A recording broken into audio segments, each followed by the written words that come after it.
Good afternoon, everyone. Thank you for joining our session.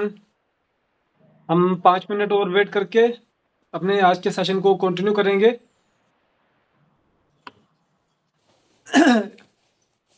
12:56 का समय आ रहा है। हम कोशिश करेंगे कि 1 बजे या 1:05 से पहले तक हम अपना सेशन को स्टार्ट कर लें। उससे पहले जो लास्ट सेशन था हमारा, उसमें हमने हार्मोनल इम्बैलेंसेस के बारे में डिस्कस किया था।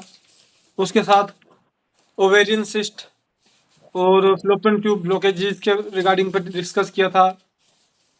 और हमने पेटेंट प्रोडक्ट में सिरप सेक्शन को भी डिस्कस किया था कि कौन सा सिरप आपका किस चीज़ के रिगार्डिंग है।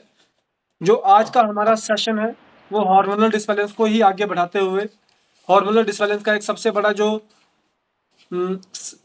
बीमारी बन के आता है फीमेल्स में और सिम्टम बेस पे आता है, वो होता है लिकोरिया। आज हम उस पर डिस्कस करेंगे। उसके साथ हम जो लास्ट हमने ब्लॉकेजेस एंड फाइब्रोइड्स के रिगार्डिंग पे डिस्कस किया है, उसमें हम जो उसका एक कॉमन कॉज बन जाता है फिर आगे लेडीज़ में, वो होता है इनफर्टिलिटी। उसके ऊपर हम डिस्कस करेंगे। तो इस तरह से हम कुछ चीज़ों को आज जो ये 2 मेन टॉपिक को हम डिस्कस करेंगे। पेटेंट प्रोडक्ट में हम syrup and drops and tablet from R1 to R10 को डिस्कस करेंगे। और उसी के साथ हम लास्ट में अपने सेशन को ख़त्म करने से पहले जो डोजेज हैं, डोजेज में हम before meal and after meal formula को अब कैसे-कैसे प्रिस्क्राइब करना रहता है आपको, कब आपको उसको किस तरह से प्रिस्क्राइब करना है, उसके ऊपर हम आज डिस्कशन भी करेंगे। तो इस तरह से हम आज के दिन पे ये 3 टॉपिक को मेजर टॉपिक को डिस्कस करने वाले हैं। और उम्मीद करूँगा कि जो इन्फॉर्मेशन आपको दी जाती है वो आपके काम आए, आप उससे अपने प्रैक्टिस में और भी ज़्यादा इजाफा कर सकें। और एंड ऑफ ऑल में आप सबसे, आप जितने भी डॉक्टर आज जुड़ रहे हैं, आप में से काफ़ी पर्सन हमारे साथ पहले से जुड़े भी हुए हैं, काफ़ी पर्सन प्रैक्टिस कर रहे हैं हमारे प्रोडक्ट को यूज़ करके। तो हमारी एक बुक है, मैं दिखा देता हूँ आपको। ये एफिकेसी ऑफ इलेक्ट्रोपैथी बुक है। इसका री एडिशन किया जा रहा है। तो अगर कोई भी डॉक्टर अपने नाम के साथ अपने कोई केसेस को सबमिट करवाना चाहता है तो इस बुक में उसके केसेस को सबमिट किया जाएगा, जो इसका न्यू एडिशन आ रहा है। तो अगर किसी ने किसी भी तरह का कोई भी रिजल्ट लिया है और उसके पास उसका रिकॉर्ड बना हुआ है तो वो डायरेक्टली मुझे या फिर जो आपके स्टेट प्रमोटर्स या डिस्ट्रीब्यूटर उनको प्रोवाइड करवा सकता है। पर अगर आप मुझे देंगे तो भी ज़्यादा अच्छा रहेगा। मैं आपको नंबर एक बार अपना फिर से बता देता हूँ किस नंबर पे आपने देना है, क्या क्या देना है, पहले वो समझाता हूँ मैं आपको। एक, आपके पास आने से पहले की जो रिपोर्ट थी। एक, जो आपके पास ट्रीटमेंट के दौरान उसके चेंजेस आ रहे थे उसकी रिपोर्ट। और अगर लास्ट की रिपोर्ट है जिसमें वो ख़त्म हो जाता है वो रिपोर्ट, या फिर अगर पहली रिपोर्ट है और लास्ट रिपोर्ट है तो भी चलेगा। उसके साथ आपने उसको क्या क्या फॉर्मूला दिया था, कब कब क्या क्या चेंजेस किए थे, उसका एक छोटा सा ब्रीफ नोट बना के आप हमें देंगे, ताकि हम आने वाली बुक में उसमें, देखिए इस बुक के फ्रंट पेजेस पे हमने मेंशन किया है कि किसके केसेस हैं। इसी तरह से इसमें एक स्पेशल पार्ट बना के आप सबके नेम को विद फोटो हम उसमें मेंशन करेंगे, ताकि कल को अगर ये लिटरेचर आपका आईडीसी के पास भी गया था, और जब आईडीसी ने इस बुक में जो एक जितने भी पर्सन्स हैं, इसमें से कई पर्सन्स को जो ऑफिशियल्स हैं, स्टेट ऑफिशियल्स हैं, उन्होंने कॉन्टैक्ट किया है ये जानकारी लेने के लिए कि क्या आप किस तरह का वर्क कर रहे हैं, किस तरह का आपका क्या एफिकेसीज हैं। इसमें से कुछ डॉक्टर्स जो थे वो आपके एक्यूट डिजीज़ पे वर्क करने वाले डॉक्टर थे, उनसे कॉन्टैक्ट करके उन्होंने काफ़ी अच्छी इन्फॉर्मेशन ली। तो इस तरह से काफ़ी चीज़ें हम लोगों ने ऑब्जर्व की थी। और ये बुक आपको आगे चल के आपका एक तो इसमें नाम भी आएगा, कंपनी के लिटरेचर के साथ जुड़ेंगे आप, और एक आपका अपना एक हौसला अफजाई हो जाती है कि हाँ हमने भी कुछ ऐसी चीज़ें की गई हैं जिसका रिकॉर्ड आगे कंपनी भी प्राउडली औरों को दिखाने में वर्क करती है। इसलिए आप सबसे रिक्वेस्ट रहेगा, चाहे एक पेशेंट, 2 पेशेंट, ज़्यादा नहीं 2 से 3 पेशेंट का, आप 3 से 4 पेशेंट का आप अपना एक बना के रिकॉर्ड डाटा बना के आप हमें डायरेक्टली सेंड कीजिए, ताकि हम आपके जो डाटा है उसको अपने बुक्स में इन्वॉल्व करके हम भी अपने आप को प्राउड फील करें और आपको भी प्राउड फील करवाएं। तो जो नंबर है वो हमारा जो सर्विस सेल का जो नंबर है वो आपको मालूम है सबको। आप ये नंबर है 8628875306। ये हमारी जो guide to clinical practice book है, इसमें फर्स्ट पेज पे ही आपको ये नंबर मिल जाएगा। आप इस नंबर पे व्हाट्सएप कर सकते हैं सारे डिटेल्स। अपना नाम लिख के भेजिएगा, एक अच्छा सा फोटो भेजिएगा, पेशेंट की बिफोर एंड आफ्टर की रिपोर्ट, और उसमें उसको क्या क्या ट्रीटमेंट दिया गया, कितने महीने ट्रीटमेंट चला, क्या चेंजेस किए गए, उसका एक छोटा सा डाटा बना के डालिएगा, ताकि हमें आपका डाटा को आगे कंपाइल करके अपनी बुक में डालने में आसानी रहे। तो इसी के साथ हम अपने आज के सेशन को स्टार्ट करेंगे। तो एक बार फिर से मैं आप सबका बहुत बहुत स्वागत करता हूं हमारे साथ हमारे सेशन में जुड़ने के लिए। और आज का जो फर्स्ट टॉपिक रहेगा वो हम गायनी के टॉपिक पे ही वर्क करेंगे। ये मोस्ट प्रोबेबली हमारा सेकंड लास्ट टॉपिक रहेगा। नेक्स्ट चैप्टर में हम कुछ गायनी के कंक्लूजन्स करेंगे और हो सके तो कुछ एक्सपर्ट्स से डिस्कस की जाए, ताकि वो आपसे अपने कुछ लाइव एक्सपीरियंस को शेयर करें। इस तरह से कुछ चीज़ों को हम आपके पास लाने की कोशिश करेंगे। तो उससे पहले हम आज का जो टॉपिक है उसका जो फर्स्ट पार्ट है, हार्मोनल इम्बैलेंसेस का जो फर्स्ट पार्ट है वो था जो कॉमन जो हार्मोनल इम्बैलेंस में एक आपको सिम्टम देखने को मिलता है, और ये आपको फीमेल्स में भी देखने को मिलता है, वो होता है वाइट डिस्चार्ज या फिर लिक्विड डिस्चार्ज। डिस्चार्ज भी काफ़ी तरह के होते हैं, पर आज हम सिर्फ वाइट डिस्चार्ज लिकोरिया की बात करेंगे। तो इसमें सबसे पहले हम थोड़ा सा कॉजेज ऑफ लिकोरिया पे डिस्कस करें। कॉजेज ऑफ लिकोरिया में आपका हार्मोनल डिस्टर्बेंस होता है। रिस्पेक्टेड सर्स, रिस्पेक्टेड जो हमारे साथ जुड़े हैं, प्लीज़ अपने जो माइक्स हैं उसको ऑफ रखें, ताकि जो रिकॉर्डिंग हो उसमें किसी भी तरह का कोई स्टैटिक ना आए और आगे चल के बाद में सुनने वालों को लिए भी आसानी हो जाए। तो सबसे पहले कॉजेज ऑफ लिकोरिया में क्या क्या होते हैं? हार्मोनल डिसबैलेंस होता है, इम्प्रॉपर हाइजीन होता है, उसके साथ इंडाइजेशन भी है, कॉन्स्टिपेशन भी है। अगर कॉन्टिन्यूस इंडाइजेशन एंड कॉन्स्टिपेशन बना है फीमेल में तो भी लिकोरिक कंडीशन बन सकती है। एनीमिया है, इंटेस्टिनल वर्म्स है, डायबिटीज है, उसके साथ साथ वुंड्स बाय इचिंग। अगर बार बार इच होता है प्राइवेट एरिया पे और आप उसको इच करते हैं और आपके वुंड बनते हैं, तो उसके बाद भी आपको लिकोरिक कंडीशन बनने में कहीं ना कहीं पे कोई लिकोरिक कंडीशन बन सकती है। रिस्पेक्टेड सर, प्लीज अपना माइक ऑफ कर लें।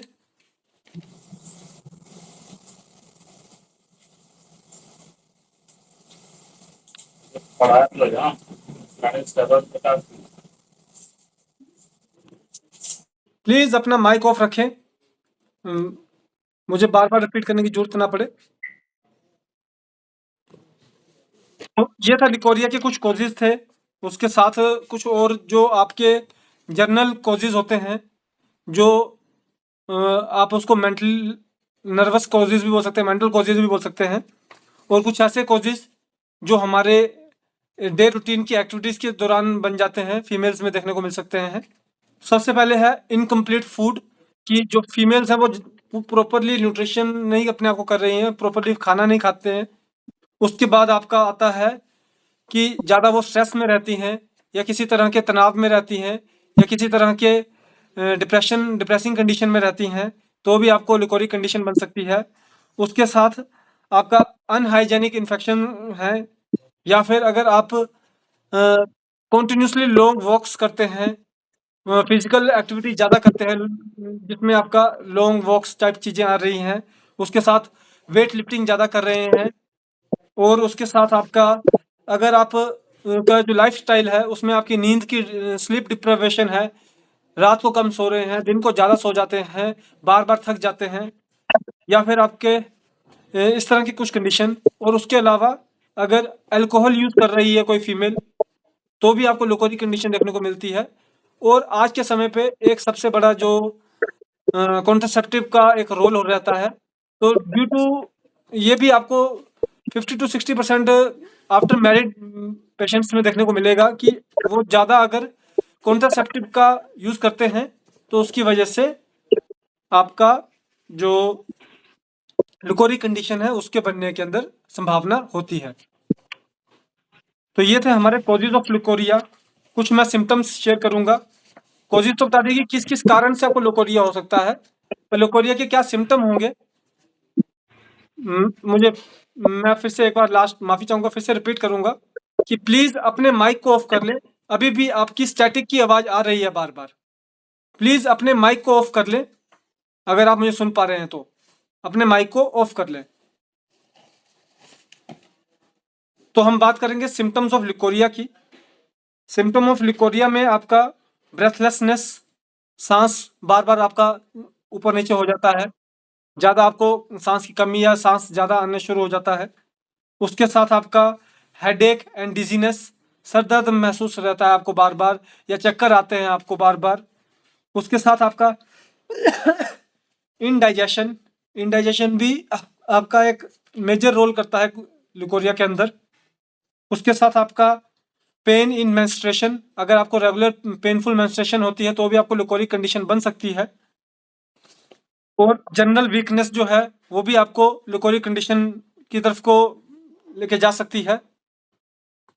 और आपका एनोरेक्सिया एंड पॉलीयूरिया कंडीशन भी आपकी लिकोरिक सिम्टम्स को शो करती है। और उसके साथ आपका अगर pain and heaviness in lower abdomen और आपका कॉन्स्टिपेशन ज़्यादा बना रहता है तो भी वो आपके लिकोरिया के सिम्टम हो सकते हैं। तो इस तरह से ये कुछ सिम्टम थे हमारे लिकोरिया के। लिकोरिक कंडीशन में आप पहली बार में क्या दे सकते हैं ट्रीटमेंट, मैं आपसे थोड़ा वो भी शेयर करूंगा। वैसे तो बुक में लिकोरिया का जो ट्रीटमेंट है वो दिया गया है।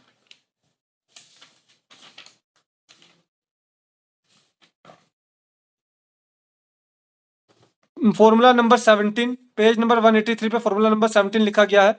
फॉर्मूला है S2L1ReC2N1GE। यह फॉर्मूला आपको बुक में देखने को मिलेगा। पर अगर आपको कुछ समझ नहीं आ रहा है, मल्टीपल सिम्टम है पर लिकोरिया ज़्यादा उसमें अफेक्ट कर रहा है, तो उसमें आप शुरू के लिए S2RE और C2GE का यूज करवा सकते हैं लिकोरिक कंडीशन के अंदर। अगर पेशेंट को मल्टीपल गायनिक सिम्टम है, सिस्ट भी है, फाइब्रोइड भी है, या फिर कोई ऐसी सिम्टम भी पर साथ में लिकोरिया भी बना हुआ है, तो उसमें शुरू के लिए आप चाहें तो उसको 2 हफ्ते के लिए S2RE C2GE देके देख सकते हैं। तो ये है हमारे लिकोरिया का जो एक बेसिक ट्रीटमेंट था। उसके अलावा जो मैंने आपको बताया पेज नंबर 183 पे 17 नंबर फॉर्मूला है, गायनी सेक्शन का 17 नंबर फॉर्मूला है लिकोरिया। उस ट्रीटमेंट को आप एज इट इज चलाएंगे तो आपको लिकोरिक कंडीशन में काफी इंप्रूवमेंट देखने को मिल जाएगा। ये था हमारा जो पहला था हार्मोनल डिसबैलेंस का। हार्मोनल डिसबैलेंस का सबसे बड़ा जो आपका सिम्टम रहता है और जो आगे कोज बन के निकलता है वो रहता है लिकोरिया का। उसी के साथ अगर किसी भी फीमेल को हार्मोनल डिसबैलेंस है तो 80 to 90% चांसेस हैं कि उसको लिकोरी कंडीशन भी आ रही होगी। और अब इसके बाद हमारा जो सेकंड पार्ट था टॉपिक का वो था जैसे कि फाइब्रोइड, सिस्ट, ब्लॉकेज और ओवेरियन सिस्ट, इस तरह की चीजों से और क्या सिम्टम देखने को बनते हैं। वो है आपके जो सिम्टम देखने को बनते हैं वो है आपके इनफर्टिलिटी।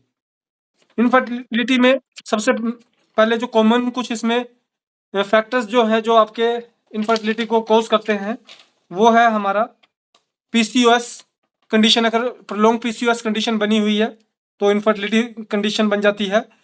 हार्मोनल इरेगुलेशन बनी हुई है, जो आप मेंस्ट्रुअल साइकिल होती है फीमेल की वो कम हो रही है या ज़्यादा हो रही है, या फिर प्रॉपरली नहीं वो आ पाती है, या फिर आपके अदर हार्मोनल चेंजेस हैं जैसे कि मान लीजिए कि आपके हेयर ग्रोथ ज़्यादा है, या फिर आपके जो वॉइस चेंजेस ज़्यादा हो जाते हैं। इस तरह के आपको हार्मोनल सिम्टम देखने को मिल सकते हैं। फिर उसके बाद पेल्विक, जिसको हम पेल्विक इन्फ्लेमेशन डिजीज बोलते हैं, पीआईडी बोलते हैं, उस तरह के सिम्टम भी आपको देखने को मिलते हैं। तो वो आपको पेशेंट को जो इनफर्टिलिटी का पेशेंट है उसमें आपको देखने को मिल सकते हैं।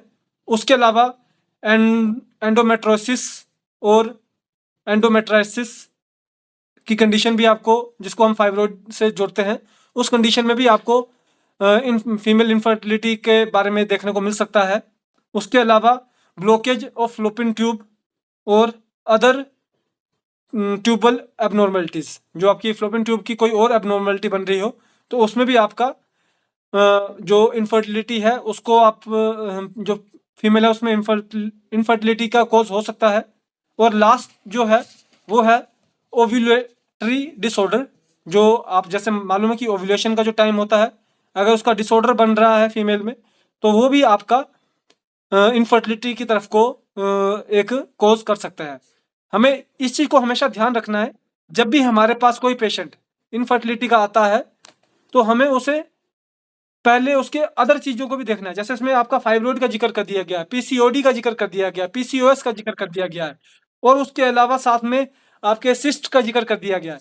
तो इसलिए कभी भी जब हमारे पास कोई पेशेंट ऐसा कोई ऐसे कपल आता है जो प्रोलॉन्ग इनफर्टिलिटी या किसके घर में ज़्यादा समय से बच्चा नहीं आ रहा हो, तो उस समय हमें उसके जो बेसिक जो टेस्ट है उसमें अल्ट्रासाउंड को जरूर करवाना चाहिए, ताकि हमें मालूम हो कि क्या दिक्कत आ रही है। और इसी के साथ जो आपका ये तो हमारा था ब्लॉकेज, कि ब्लॉकेज की वजह से आपका इनफर्टिलिटी हो रहा है, ठीक है। उसके अलावा एक और बहुत जो मेजर फैक्टर है वो है कि जो एग होता है वो प्रॉपरली कंसीविंग में वर्क नहीं कर पाता है, वो कभी जल्दी डाई कर जाता है, कभी प्रोलॉन्ग डाई कर जाता है स्पर्म के मुताबिक। तो इस तरह से कुछ चीज़ें होती हैं जो आपको कंसीविंग में दिक्कत देती हैं। उसमें एक जो सबसे बड़ा है PCOS, pelvis cystic ovarian syndrome, ये आपका पीसीओएस हो गया। उसके बाद आपका ऑब्स्ट्रक्टेड फ्लोपिन ट्यूब हो गया, एंड्रोमेट्रोसिस हो गया, फाइब्रोइड्स हो गया और एज हो गया। उसके अलावा मेल की तरफ से स्पर्म डिसऑर्डर भी हो सकता है, और फीमेल में आपका स्ट्रेस सबसे बड़ा जो कंसीविंग में अगर आपको प्रॉब्लम देखने को मिलेगा वो स्ट्रेस होती है। क्या होता है कि जो प्रोलॉन्ग लैक ऑफ चाइल्ड की वजह से मेल और फीमेल स्ट्रेस लेवल जो होता है वो हाई चला जाता है, तो उसकी वजह से भी आपके जो मोर्टेलिटी रेट्स होते हैं वो इतने हाई हो जाते हैं कि वो एक दूसरे से टैली नहीं करते हैं और पेशेंट का जो कंसीविंग होने में दिक्कत हो जाती है। तो इस तरह से ये दो आज के हमारे मेन टॉपिक थे। फर्स्ट था हमारा हार्मोनल डिसबैलेंस के रिगार्डिंग, और उसका था जो मेन पॉइंट था वो था लुकोरिया, और सेकंड जो था वो हमारा blockage and fibroids and cyst के रिगार्डिंग, और उसके जो मेन सिम्टम बन जाता है वो हो जाता है हमारा लैक ऑफ कंसीविंग इनफर्टिलिटी। तो ये दो चीजें इनफर्टिलिटी के रिगार्डिंग पे आपका पेज नंबर फॉर्मूला नंबर 15 है हमारा, उसको आप दे सकते हैं। उसके अलावा हमारे जैसे कि आपने फॉर्मूलाज देखे हैं जिसमें कि फाइब्रोइड का फॉर्मूला है, एंडोमेट्राइटिस का फॉर्मूला है, मेट्राइटिस का फॉर्मूला है। जी, मैं एक बार बताना चाहूँगा, लास्ट एक जो हमारा टॉपिक था उसमें पूछा गया था कि एंडोमेट्रोसिस में क्या फ़र्क होता है। एंडोमेट्रोसिस जो होता है वो आपकी जो इनर वॉल होती है, लाइनिंग होती है यूट्रस की, उसकी स्वेलिंग या उसकी डिसबैलेंस की वजह से होता है। और जो मेट्रोसिस होता है वो उस इनर वॉल के बाहर के जितना भी पार्ट होता है, आपका मसल पार्ट होता है या आउटर लेयर पार्ट होता है, उसकी किसी भी डिसऑर्डर की वजह से वो मेट्रोसिस जो कहलाया जाता है। तो ये सारे फॉर्मूलाज आपको गायनी सेक्शन के अंदर देखने को मिलेंगे। तो इसी के साथ हमारा जो आज के टॉपिक का जो पहला पार्ट था, गायनी का जो टॉपिक का पहला पार्ट था, उसको मैं कंप्लीट कर रहा हूँ। फर्स्ट मैं आपसे कुछ क्वेश्चन लूंगा, अगर किसी का कोई क्वेश्चन है, क्वेश्चन के बाद हम आगे बढ़ने की कोशिश बढ़ेंगे, जिसमें कि हम आज पहले जो पेटेंट प्रोडक्ट है, पेटेंट प्रोडक्ट में हम पेटेंट प्रोडक्ट में हम जो हमारा R1 से लेके R10 तक के ड्रॉप्स एंड टैबलेट्स हैं उसके ऊपर डिस्कस करेंगे, थोड़ा सा उसके रिगार्डिंग डिस्कस करेंगे। तो आप सबके क्वेश्चन को इनवाइट कर रहा हूं मैं, किसी का जो आज का टॉपिक था उसके रिगार्डिंग कोई क्वेश्चन हो तो प्लीज अपने क्वेश्चन को शेयर करें।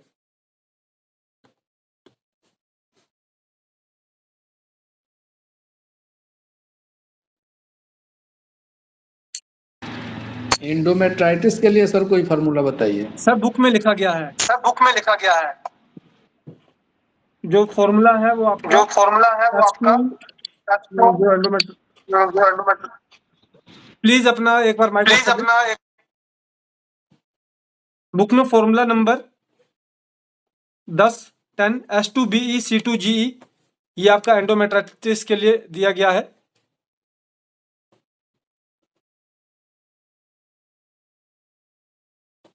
और मेट्राइटिस का फॉर्मूला नंबर 20 है। इसमें नीचे लिखा भी गया है inflammation of wall of uterus. जो आपकी वॉल ऑफ यूट्रस होती है, जो आउटर वॉल ऑफ यूट्रस होती है उसकी इन्फ्लेमेशन, और जो एंडोमेट्राइटिस होता है वो इनर फंक्शनिंग लाइन जो होती है, जो इनर वॉल आप उसको बोल सकते हैं, उसकी जो इन्फ्लेमेशन की वजह से आपको जो मेट्राइटिस और एंडोमेट्राइटिस का यह डिफरेंस रहता है। फॉर्मुलेशन सारे बुक में दिए गए हैं। आज मैं जो डोजेज है उसको कैसे फॉर्मूला को लेना है उसके ऊपर भी थोड़ा सा डिस्कस करने वाले हैं हम। तो उसी के साथ आपका अगर किसी का और कोई क्वेश्चन हो जो आज के जो टॉपिक था उसके रिगार्डिंग पे, जैसे आपसे सिम्टम शेयर किए गए, अदर चीजें शेयर की गई हैं, उसके ऊपर आपके कोई क्वेश्चन हो तो प्लीज अपने जरा क्वेश्चन को एक बार रिपीट करें। आपके क्वेश्चन आने से पहले मैं एक बार, अभी काफी पर्सन जुड़ चुके हैं, मैं एक बार फिर से आप सबको वो इन्फॉर्मेशन दे देता हूं जो आपके जुड़ने से पहले दी गई थी कि कोई भी डॉक्टर जिन्होंने कोई भी केस के ऊपर रिजल्ट लिया है हमारी मेडिसिन से, वो अपने उस केस को हमारे जो कस्टमर केयर सर्विसेज का नंबर है उस पर उसका डिटेल शेयर करें। डिटेल कैसे शेयर करना है आपने, बिफोर जो आपके पास आने से पहले का रिपोर्ट था वो, जो आपके पास ट्रीटमेंट के बाद का रिपोर्ट है वो, आपने उसको क्या क्या ट्रीटमेंट दिया, ट्रीटमेंट के दौरान में ट्रीटमेंट में क्या क्या चेंजेस किए। इस तरह से कोई भी डॉक्टर 3 से 5 केसेस को आप हमारे साथ डायरेक्टली शेयर करें। तो जो हमारी बुक है ये एफिकेसी ऑफ इलेक्ट्रोहोम्योपैथी, इसका जो री एडिशन हो रहा है, नई जो बुक आने वाली है, इसमें हम आपको आपके जो केसेस है उसको हम डालेंगे, तो उसमें आपका विद नेम और विद फोटो आपका उसमें मेंशन किया जाएगा। तो कोई भी डॉक्टर जो जिसने रिजल्ट्स लिए हैं हमारे प्रोडक्ट से, वो डायरेक्टली नंबर पे जो आपको बता दिया गया कि क्या क्या शेयर करना है। कुछ कंफ्यूजन हो तो व्हाट्सएप पे हाई का मैसेज कीजिए, मैं आपको एक बार वॉइस नोट डाल दूंगा कि आपको क्या क्या शेयर करना है। तो ये था हमारा जो आज के टॉपिक का फर्स्ट पार्ट। अब हम अपने आज के टॉपिक के सेकंड पार्ट की तरफ को जाएंगे। जो सेकंड पार्ट है वो है हमारा पेटेंट प्रोडक्ट। मैंने लास्ट टॉपिक में भी बताया था कि हम अब आने वाले कुछ समय के लिए पेटेंट्स के ऊपर भी डिस्कस करेंगे। पेटेंट्स पे डिस्कस करने का मतलब ये है कि आपको कंपनी की एफिकेसी से रूबरू करवाया जाए कि कंपनी आपको ऐसी क्या चीजें दे रही हैं जो आपको और भी ज्यादा अच्छी तरह से रिजल्ट लेने में मदद कर सकती है। तो उसी कड़ी में आज हम स्टार्ट करने वाले हैं टैबलेट्स एंड ड्रॉप्स सेक्शन को। आज हम मैं स्टार्ट करने से पहले बता दूं आपको, टोटल हमारी 23 टैबलेट्स है और 33 ड्रॉप्स हैं। R1 टू लेके R23 तक ड्रॉप्स भी हैं और टैबलेट्स भी हैं, और R24 से लेके R33 तक सिर्फ और सिर्फ ड्रॉप्स हैं। टैबलेट्स एंड ड्रॉप्स में क्या फर्क है उसको मैं थोड़ा सा आपको आगे जाने से पहले मैं थोड़ा सा क्लियर कर दूं। मान लीजिए आपके पास एक पेशेंट आया, उसको मल्टीपल सिम्टम बने हैं, उसको बीपी भी खराब हो रहा है, उसको नींद की भी दिक्कत आ रही है, उसको पेट की भी दिक्कत आ रही है, और वो पेशेंट आपका किडनी का है या मान लीजिए किसी और तरह के ऑर्गन का पेशेंट है। अब आप उसको उन सारी चीजों को कवर करने के लिए आप उसको अलग अलग ड्रॉप्स तो नहीं दे सकते ना, या अलग अलग फॉर्मूला नहीं दे सकते। तो उस तरह के पेशेंट में आप उसे टैबलेट का इस्तेमाल करवाएंगे तो आपको 100% एफिकेसी और रिजल्ट देखने को मिलेगा। तो जहां पे पेशेंट के पास मल्टीपल सिम्टम हो वहां पे आप BDS सुबह और शाम सिंगल टैबलेट का यूज करवा के अपने रिजल्ट को और भी बढ़ा सकते हैं। जो टैबलेट होती है वो D6 के कॉन्सेप्ट पे वर्क करती है कि शरीर में जाएगी और एकदम से वर्क करेगी। आप सब जानते ही हैं कि टैबलेट जैसे पेन किलर लेते हैं, इन जनरल पेन किलर लेते हैं, चाहे आपके शरीर में कहीं पर भी दर्द होता है तो वो जो पेन किलर होता है वो आपका उस दर्द को खत्म कर देता है। तो इसी के साथ हम अपने जो आज का जो टॉपिक है उसका जो मेन पार्ट है उसकी तरफ को जा रहे हैं। R1 से लेके R10 तक हम डिस्कस करेंगे। आपको आप हमसे जुड़े हुए हैं, आप सबको मालूम भी है इस चीज़ के बारे में। हमारे जो मैक्सिमम पेटेंट है वो डिजीज ओरिएंटेड पेटेंट नहीं है, वो ऑर्गन सिस्टम ओरिएंटेड पेटेंट है। क्या है? Organ system oriented. Disease oriented और ऑर्गन सिस्टम ओरिएंटेड में क्या फर्क रहता है? डिजीज सिस्टम का मतलब हुआ कि पेट लूज मोशन के लिए एक पेटेंट निकाल दिया गया, कॉन्स्टिपेशन के लिए एक पेटेंट निकाल दिया गया, फिर आपका डायरिया के लिए एक पेटेंट निकाल दिया गया, आपका अपच के लिए मेट्रोहाइजेनिक कंडीशन के लिए एक पेटेंट निकाल दिया गया। उस वहीं पे अगर मान लीजिए आपको नींद की कमी है तो एक पेटेंट निकाल दिया गया, आपको थकावट होती है एक पेटेंट निकाल दिया गया, आपको नर्वस के रिगार्डिंग तो अलग अलग सिम्टम है तो उसके ऊपर बेस पे पेटेंट निकाल दिए गए। हमारे जो पेटेंट्स है आपको वो all organ system based patent मिलेंगे मैक्सिमम 80%। ऐसा नहीं है, हमारे भी कुछ पेटेंट्स हैं जो पर्टिकुलर डिजीज ओरिएंटेड पेटेंट्स हैं, पर उसके अलावा कुछ ऐसे पेटेंट 80% ऐसे पेटेंट्स हैं जो ऑर्गन सिस्टम के ऊपर वर्क करेंगे। कॉन्स्टिपेशन के लिए भी वही पेटेंट दिया जाएगा और एसिडिटी के लिए भी वही पेटेंट दिया जाएगा। तो इसी के साथ हम स्टार्ट कर रहे हैं। सबसे पहले आज का जो पहला पेटेंट है वो है R1। R1 जो है वो है कैंसरोमिन। कैंसरोमिन जो है वो हमारा क्या वर्क करता है, मैं थोड़ा सा आपको वो बताऊंगा पहले। Act as powerful analgesic also in general debility, can be taken in all type of construction and healing of the affected cells and tissue, also used as antibiotic। ये एक शक्तिशाली दर्द निवारक है, किंतु इसे आम होने वाली कमजोरी, बीमारी व बाद में होने वाली शारीरिक प्रक्रियाओं जैसे कोशिकाओं और ऊतकों के पूर्णतः ठीक करने में काम करती है। इसे एंटीबायोटिक के रूप में भी प्रयोग किया जा सकता है। एंटीबायोटिक का क्या रोल होता है? जब हमारी बॉडी किसी भी तरह की जनरल डिजेनरेशन कंडीशन में जाती है, कोई भी बीमारी होगी, छोटा सा बुखार होगा, बड़ा सा किडनी स्टोन होगा या कोई कैंसर होगा, उसमें हमारी बॉडी जो होती है वो डिजेनरेशन की कंडीशन में जाने शुरू हो जाती है। तो उस डिजेनरेशन को रोकने के लिए एंटीबायोटिक का यूज किया जाता है। इसका अपना रोल पेन पे तो है ही है, उसके अलावा पोस्ट डिजीज सिम्टम्स को रिलीज करने के लिए भी है ही है, पर उसके अलावा जो सबसे बड़ा जो इसका रोल वो क्या है? As an antibiotic. एंटीबायोटिक की तरह से आप इसको यूज करवा सकते हैं। और ये है हमारा R1। तो इसको आप ड्रॉप्स, मान लीजिए क्या हुआ कि आपका एक पेशेंट था, अगर तो उसमें कम सिम्टम है तो आप उसमें ड्रॉप्स दे सकते हैं उसे, पर सिम्टम्स बड़े ज़्यादा है, पेट का भी सिम्टम है, बीमारी किडनी की है, और भी कई सिम्टम बन रहे हैं, तो उसमें आप ड्रॉप्स की जगह सिंगल टैबलेट सुबह और शाम खाने के बाद यूज करवाएंगे तो भी आपको एक पॉजिटिव रीइंफोर्समेंट देखने को मिलेगी।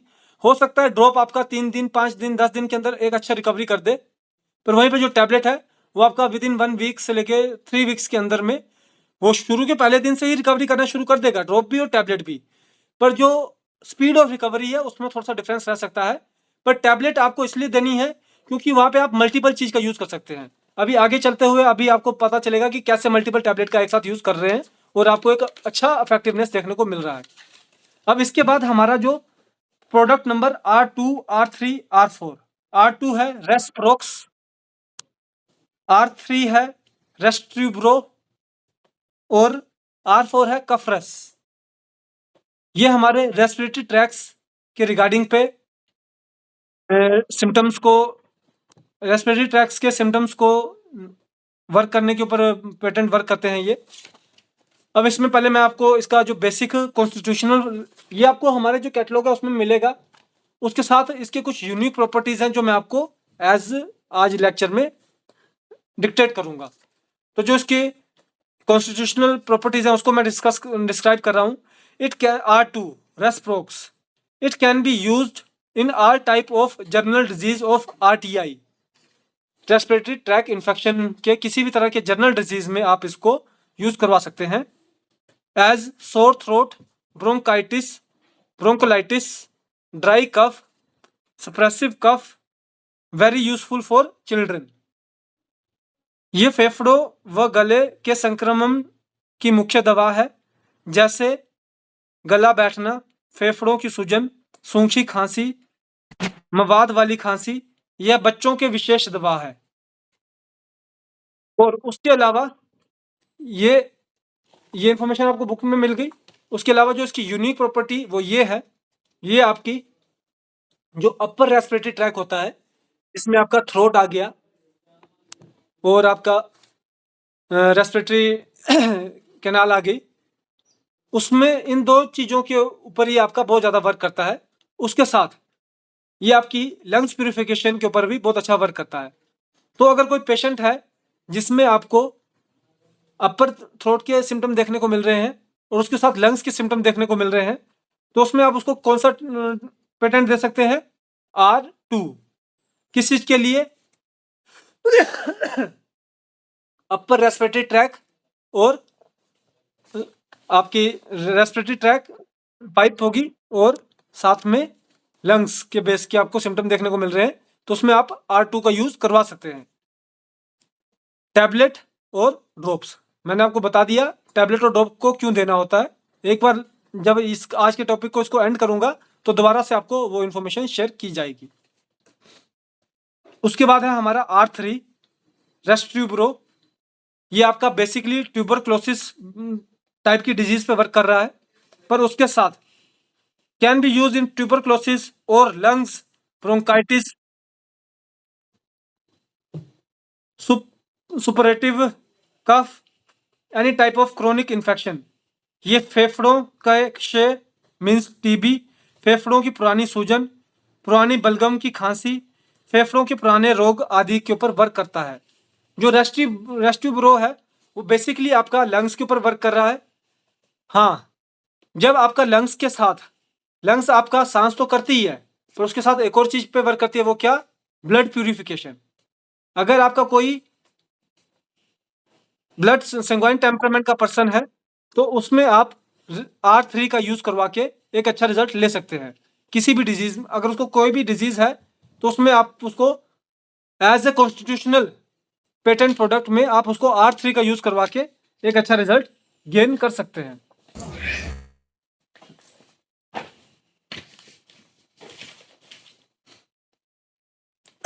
इसके बाद हमारा R4 कफरेस। ये आपका जर्नल टॉनिक भी है रेस्पिरेटरी ट्रैक के लिए। और अगर किसी कारणवश आपको समझ नहीं आ रहा है कि पेशेंट का सिम्टम क्या है, क्या उसको प्योरली लंग्स बेस्ड सिम्टम है, क्या उसके प्योरली थ्रोट या फिर आपका रेस्पिरेटरी ट्रैक बेस्ड सिम्टम है, तब उस समय पे आप उसको R4 का यूज करवा के, ये हमारा यूनिवर्सल प्रोडक्ट है किसी भी तरह की रेस्पिरेटरी ट्रैक की दिक्कत को वर्कआउट करने के लिए, उसको सही करने के लिए। इसके बाद एक बार मैं इसको फिर से रिपीट कर देता हूँ। R2, R3, R4 हमारे रेस्पिरेटरी ट्रैक के पेटेंट प्रोडक्ट्स हैं। अगर आपको पता है पेशेंट में सिर्फ अगर आपको पता है पेशेंट में सिर्फ और सिर्फ थ्रोट और चेस्ट इन्फेक्शन टाइप कंडीशन बन रही है, तो उसमें आप उसको R2 का यूज करवाइए। अगर आपको पता चल रहा है पेशेंट में ट्यूबरक्लोसिस है, अस्थमैटिक कंडीशन है, उसके अलावा उसके ब्लड प्यूरिफिकेशन टाइप की कंडीशन में भी दिक्कत बन रही है, तो उसमें R3 का यूज करवाइए। और अगर आपको मालूम नहीं पड़ रहा है कि प्रॉपरली किस तरह का रेस्पिरेटरी ट्रैक का सिम्टम आ रहा है इसको, तो उस समय आप उसमें R4 का यूज करवा सकते हैं। तो ये थे हमारे 3 रेस्पिरेटरी ट्रैक आपको जो पेटेंट में मिलेंगे। सिरप में कफरेस मिल गया, ट्रैकोप्लस मिल गया, टैबलेट और ड्रॉप्स में आपको मिल गया R2, R3, R4। यही 5 बेसिक पेटेंट है आपके, जो आपको प्योरली जो रेस्पिरेटरी ट्रैक की किसी भी कंडीशन में आपको आप अस्थमा हो या फिर जनरल कफ कोल्ड हो या फिर आपका कोई ब्रोंकाइटिस बन रहा हो, टीबी बन रहा हो, उसमें आप इन 5 पेटेंट प्रोडक्ट को यूज करवा के एक अच्छा रिजल्ट ले सकते हैं। थोड़ा सा आगे जाने से पहले एक बार मैं बता देता हूँ, टीबी का पर्सन भी हाँफता है, अस्थमा का पर्सन भी हाँफता है।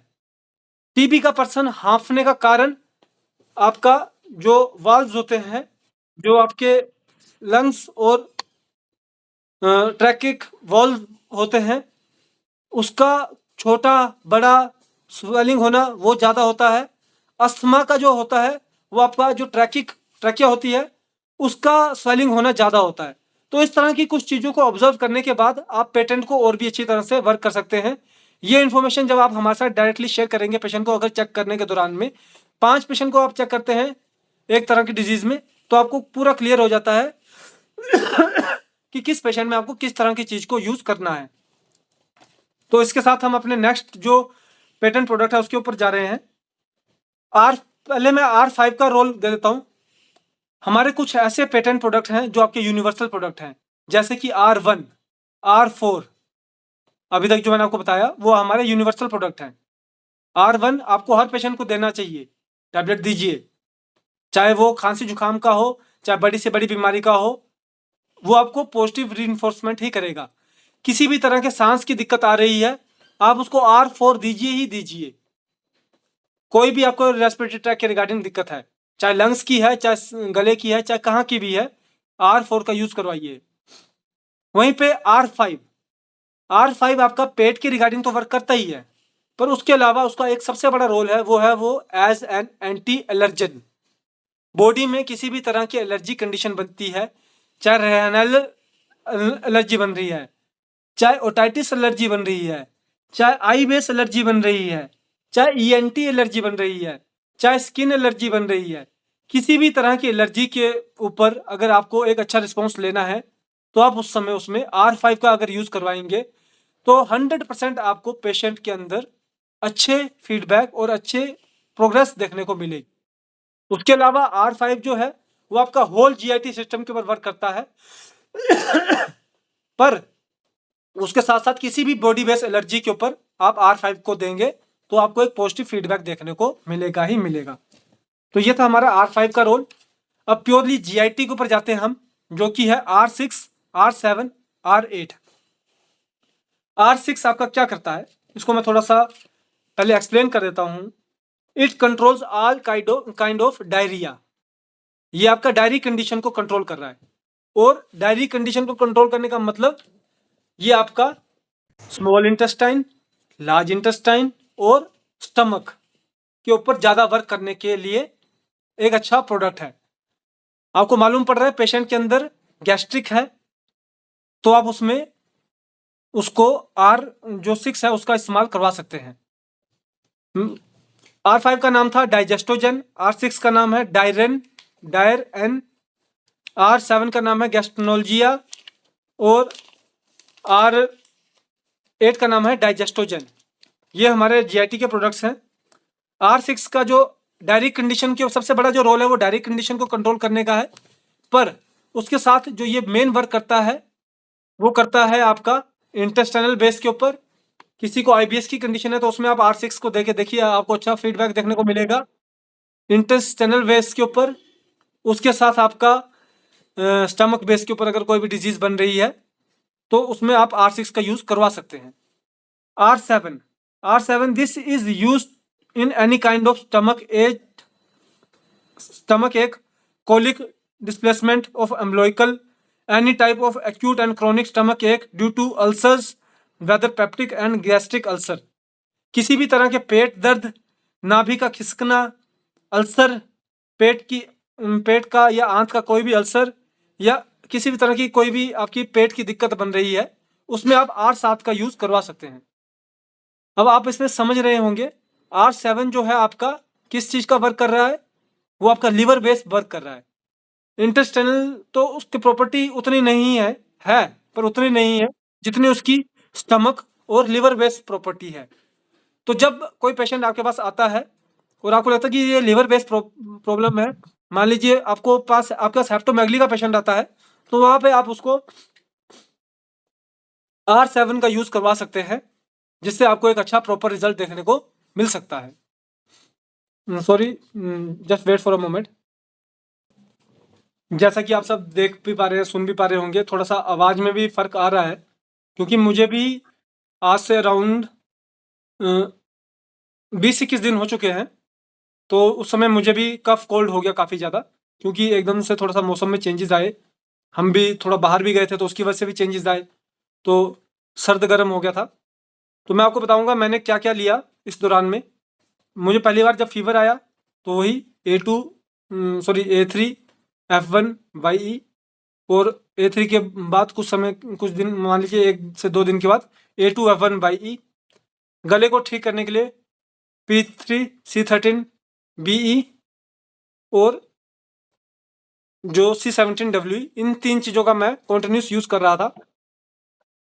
5 दिन के बाद मैं पिछले 2 हफ्ते 2 बार आपको मिला हूँ।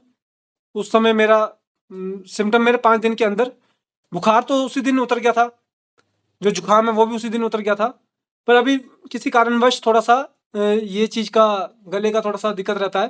तो एक्चुअली हर वक़्त फ़ोन पे भी बात करनी पड़ती है, तो उसकी वजह से भी थोड़ा-सा रेस्ट नहीं मिल पाता ना इसको उस तरह से, तो वो दिक्कत भी बन जाती है। पर मैंने किसी भी तरह की कोई एलोपैथिक का यूज़ नहीं करते हुए, जो sorry just wait for a moment, मैंने किसी भी तरह की एलोपैथी का यूज़ नहीं करते हुए अपने आप को क्योर किया है और काफ़ी अच्छा रिजल्ट भी मिला। तो ये एक एक्यूट कंडीशन थी, एक्यूट टाइम पे मिल रही थी, तो उस समय जो ये एक्यूट डिजीजेस होती हैं, इसको भी हम इलेक्ट्रोपैथी में अच्छे से वर्क कर सकते हैं। आने वाले जब सीजन चेंज हो, तो आप एक काम कर सकते हैं, अपने पास एक कूलर लगा लीजिए, वाटर कूलर लगा लीजिए। कोई भी खांसी जुकाम बुखार का पेशेंट आता है, उस कूलर के अंदर मान लीजिए अगर 10 लीटर का कूलर है, तो उसमें 10 ml P3C13BE का D6 का डाइल्यूशन बना के डाल दीजिए और पेशेंट को बोलिए कि जाइए उस कूलर से पानी पी लीजिए 1 गिलास, और उसे 10 मिनट वेट करने के लिए बोलिए आप। तो 10 मिनट के बाद डेफिनेटली वो पेशेंट आपके पास आके पॉजिटिव फीडबैक देगा कि उसे काफ़ी अच्छा फील हुआ है। तो ये सारी चीज़ें आपको, उसी तरह से A3 F1/E का भी आप लाइव एक्सपीरियंस ले सकते हैं। कोई पेशेंट आया काफ़ी ज़्यादा बुखार से ग्रसित है, आप उसको 1 चम्मच पानी के अंदर 5 बूंदें डाल के पिला दीजिए। उसको अगले 15 मिनट के लिए हर 5 मिनट में 1-1 चम्मच पानी में, या फिर मान लीजिए एक इतना सा गिलास लिया, उसमें बोला 1-1 घूँट हर 5 मिनट में पिए। तो 15 मिनट के अंदर उसका फीवर डेफिनेटली टूटेगा ही टूटेगा। तो इस तरह की आपको सॉरी काफ़ी चीज़ें, सर, रिपीट करेंगे सर? सॉरी सर, एक बार रिपीट कर देंगे? फॉर्मुलेशन को सर, हाँ, फॉर्मुलेशन को। सर 2 फॉर्मूला है। खांसी को कोल्ड बेस्ड फॉर्मूला है, वो है P3C13BE, और जो फीवर बेस्ड फॉर्मूला है वो है A3F1/E। और अगर किसी कारणवश A3 से रिजल्ट नहीं बन पा रहा है, तो A3 को A2 कर देना है, क्योंकि ठीक है। A3 A2 का फर्क ये हो जाता है, थोड़ा-सा लिम्फ और संग्वाइन बेस के ऊपर फर्क आ जाता है कई बार। पर पहली बार A3 ही देके देखिएगा। कौन सा डाइल्यूशन में सर? D6 D6। जी। Thank you sir. हल्के से पानी के साथ दीजिए। पेशेंट आपको जी सर। डेफिनेटली, तो जब भी आपके सीजन चेंज होते हैं कि इस तरह का पेशेंट आता है, आप उसको ये चीज़ करवाएँगे, पेशेंट आपके पास बैठा होगा, वो डेफिनेटली आपसे, आप इसको बोल सकते हैं कि वो इम्प्रेस भी हो रहा है आपसे, पर आपकी एफिकेसी को भी वो फ़ील कर पाता है और आपके जो रिज़ल्ट है उसको वो मान रहा है उस समय कि उसको वो चीज़ मिली है। तो ये थे हमारे, तो इसी तरह मैं आपको आगे चलता जा रहा हूँ। D6 का मैंने आपको बता सर। दिया कि अगर आपका इंटेस्टाइनल ऑब्स्ट्रक्शन है। हेलो। जी। जी, बोलिए प्लीज़। ये खांसी का डाइल्यूशन जो आपने बताया P3 C13 BE C13, जी। ठीक है सर, थैंक यू। नमस्कार मैम। सर 1 मिनट सर, सुन सर, अब जी अभी सर। बताया जैसे बुखार का A3 F1 और Y, बाई तो अभी D6 में बनाना पड़ेगा जी और जी। वहां से फिर 1 गिलास में डालना पड़ेगा। नहीं नहीं पॉसिबल? नहीं, 1 गिलास में नहीं डालना है। वो मैंने उस हाँ 1 चम्मच पानी में 5 बूंदें डाल दी। हाँ 3 घंटे के लिए क्या ठीक है। करना है आपने, 3 घंटे के लिए हर 15 मिनट में 1-1 चम्मच पिलाओ उसको, ठीक है?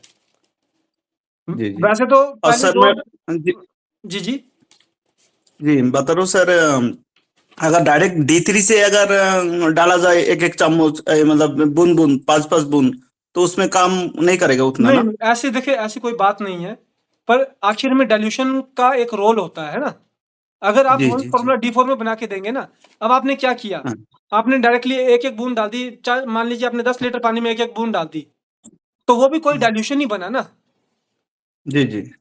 जो अदर जो पढ़ाने वाले हैं उनके अकॉर्डिंग वो हज़ारमा, लाखमा, करोड़मा डाइल्यूशन बन गया, पर बना तो वो डाइल्यूशन ही बना है ना। जी और जी वहीं पे आपने क्या किया, एक प्री एग्जिस्टिंग डाइल्यूशन बनाया हुआ था, उसको आपने ब्रेक किया वाटर के साथ। ये डिफरेंस हो जाता है, और कोई डिफरेंस नहीं होता है। हाँ, अच्छा अच्छा जी। Thank you sir. तो मैंने आपको R6 का बताया था कि किसी भी तरह के इंटेस्टाइनल बेस्ड प्रॉब्लम है या स्टमक बेस्ड प्रॉब्लम है तो उसमें R6 का यूज करवाइए। फिर वहीं पे R7 का मैंने आपको बताया कि लिवर बेस्ड प्रॉब्लम और stomach based problem, liver intestinal आपका नीचे आ गया और उसके ऊपर स्टमक आ गया, उसके लिए R6, लिवर और स्टमक, इंटेस्टाइनल नहीं, लिवर और स्टमक आ गया तो R7। तो और वहीं पे R8 जो है वो भी हमारा यूनिवर्सल प्रोडक्ट है, जैसे R1, R4, R5 ये यूनिवर्सल प्रोडक्ट है।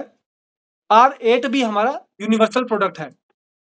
R8 यूनिवर्सल प्रोडक्ट कैसे है, वो आपका कोई भी आपको जीआईटी के रिगार्डिंग दिक्कत है, आपको समझ नहीं आ रहा कि ये लिवर की बेस की दिक्कत है, पहली बार पेशेंट आया, आपको समझ नहीं आ रहा ये लिवर की बेस की दिक्कत है या इंटेस्टाइन के बेस की दिक्कत है या आपका और जीआईटी बेस की दिक्कत है, तो आप उस समय R8 का यूज करवाएं। डेफिनेटली पेशेंट के अंदर पॉजिटिव फीडबैक आपको देखने को मिलेगा ही मिलेगा। तो ये 3 प्रोडक्ट है हमारे जीआईटी के।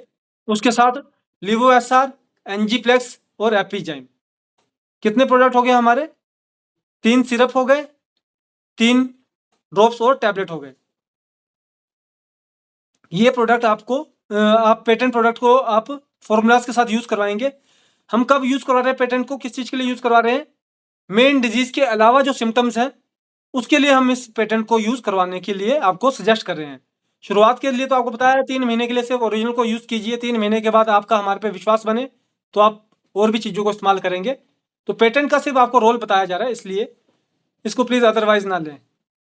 तो ये था हमारा जो जीआईटी के रिगार्डिंग का पेटेंट था। अब लास्ट है हमारा आज के टॉपिक का लास्ट जो पेटेंट है वो है हमारा नर्वस सिस्टम के रिगार्डिंग पेटेंट। नर्वस सिस्टम में भी देखो, एक होता है नर्व, नसें, और एक होता है नर्वस सिस्टम। नसों का काम होता है खून को पहुंचाना, अदर चीजों को पहुंचाना। नर्वस सिस्टम का काम होता है जो चीज पहुंच रही है उसको एग्जैक्ट चीज के लिए परफॉर्म करवाना। अभी हम नर्व्स की बात नहीं कर रहे हैं, अभी हम बात कर रहे हैं नर्वस सिस्टम की बात कर रहे हैं, सेंट्रल नर्वस सिस्टम की बात कर रहे हैं। नसों की बात नहीं हो रही है, यहाँ पे नर्वस सिस्टम की बात हो रही है। तो नर्वस सिस्टम के लिए हमारे 3 प्रोडक्ट हैं आज के लिए, उसमें से हम सिर्फ 2 को डिस्कस कर रहे हैं। चलिए मैं उस तीसरे को भी बात कर दूंगा। पहला है R9 जो कि ब्रेन डी। क्या नाम है? R9 brain D. दूसरा है R10 रिमेंडो और तीसरा है R12 ब्रेन टोन। ये 3 जो है हमारे, ये CNS सेंट्रल नर्वस सिस्टम के प्रोडक्ट्स हैं। इसको अब आके मैं थोड़ा सा आपको आगे ब्रीफ करने वाला हूं कि आप इसको कैसे यूज करवा सकते हैं। पहले मैं आपको बता दूं जो इसकी कॉमन प्रॉपर्टीज हैं उसको मैं एक्सप्लेन कर दूं। It is R9, it is special for CNS weakness and can be given in any type of disorder related to brain. आपकी कोई भी बीमारी जो सेंट्रल नर्वस सिस्टम से जुड़ी हो और प्योरली ब्रेन बेस्ड बीमारी हो उसमें आप R9 का यूज करवा सकते हैं। कितना क्लियर हो गया?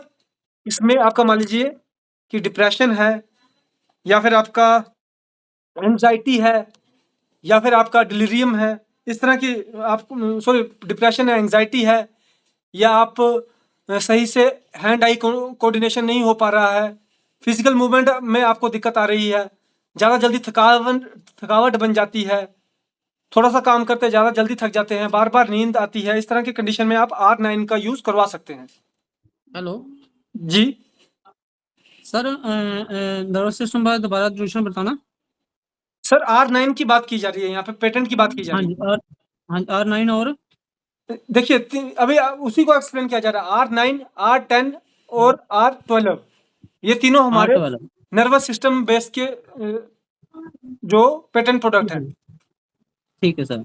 जी सर इसका ट्यूशन जो बनाना है, डिल्यूशन नहीं बनाना है सर, ये आपके पास पेटेंट आया है। पेटेंट बनाना है। ठीक है सर, डिल्यूशन नहीं पेटेंट बना है। रहे हैं आप, ये पेटेंट है, बात हो रही है पेटेंट प्रोडक्ट की। थैंक यू अब सर। क्या देखिए, मैंने क्या बताया, किडनी स्टोन का पेशेंट आया पर उसको थकावट बहुत हो रही है। किडनी स्टोन के लिए थकावट तो आपका नर्वस सिस्टम बेस्ड सिम्टम आ गया ना। पर फॉर्मूला तो आपने H6C6 दिया है, तो वहां पे आप R9, R10, R12 का यूज करवा सकते हैं। इस तरह से पेटेंट को आपको एग्जाम्पल और ब्रीफ किया जा रहा है आज के दिन के लिए। तो R9 जो था वो हमारा प्योरली ब्रेन और ब्रेन इंडिकेशन के बेस के ऊपर वर्क कर रहा है। R10 जो है it is mostly use in such type of patient who has loss of memory or school going children's or any kind of hypertensive activities or hypertensiveness in head। यह यादाश्त के कमजोर होने पर विशेष तौर पर प्रयोग करवाई जाती है। स्कूल जाने वाले बच्चों को इसका खास दोस्त माना जाता है। उसके अलावा दिमाग भारी रहना, बोझ महसूस होना, पागलपन जैसी कंडीशन आना, उसमें भी आप इसका इस्तेमाल करवा सकते हैं। यह है हमारा R10। ये थे हमारे कॉमन प्रॉपर्टीज। उसके अलावा अब आप इन सारी चीजों में अगर देख रहे हैं तो इसमें आपको क्या चीज महसूस हो रही है? इसमें आपका दबाव महसूस हो रहा है। दबाव क्यों होता है? क्योंकि बॉडी में कॉन्टिन्यूसली क्लोट्स जो है वो ट्रेवल करते हैं। तो जो क्लोट्स हैं वो कुछ इस तरह से कंडीशन क्रिएट कर रहे हैं जो आपको दबाव क्रिएट करते हैं। तो उस तरह की क्लोटिंग बेस्ड कंडीशन में, ब्लड बेस्ड कंडीशन में आप R10 का यूज करवा सकते हैं। जब इन सारी चीजों का एक्सप्लेनेशन दे दी जाएगी ना, जब हम R30 पे पहुंच जाएंगे तो उसके बाद एक और सेशन किया जाएगा जिसमें आपको बताया जाएगा कि कौन सा प्रोडक्ट लिम्फ का प्रोडक्ट है, कौन सा प्रोडक्ट ब्लड का प्रोडक्ट है। आज क्यों नहीं बताया जा रहा है वो आपको उस दिन बताऊंगा मैं, पर आज सिर्फ आपको बेसिक इन्फॉर्मेशन देने की कोशिश की जा रही है। तो इसमें आपका R10 जो है वो किसी भी तरह की ब्रेन कंडीशन के ऊपर, जिसमें आपको ब्रेन की सुपरफिशियल कंडीशन है जो प्योरली आपको जो डिसीजन मेकिंग टाइप कंडीशन पे वर्क कर रही है, तो यह अफेक्ट करती है, उसमें आप R10 का यूज करवा सकते हैं। और जो लास्ट है हमारा प्रोडक्ट वो है R12। R12 का मैं थोड़ा सा एक्सप्लेनेशन करूंगा। प्लीज अपना माइक ऑफ कर ले, प्लीज अपना माइक ऑफ कर ले, जिन भी डॉक्टर का माइक ऑफ है। हाँ सर ओके।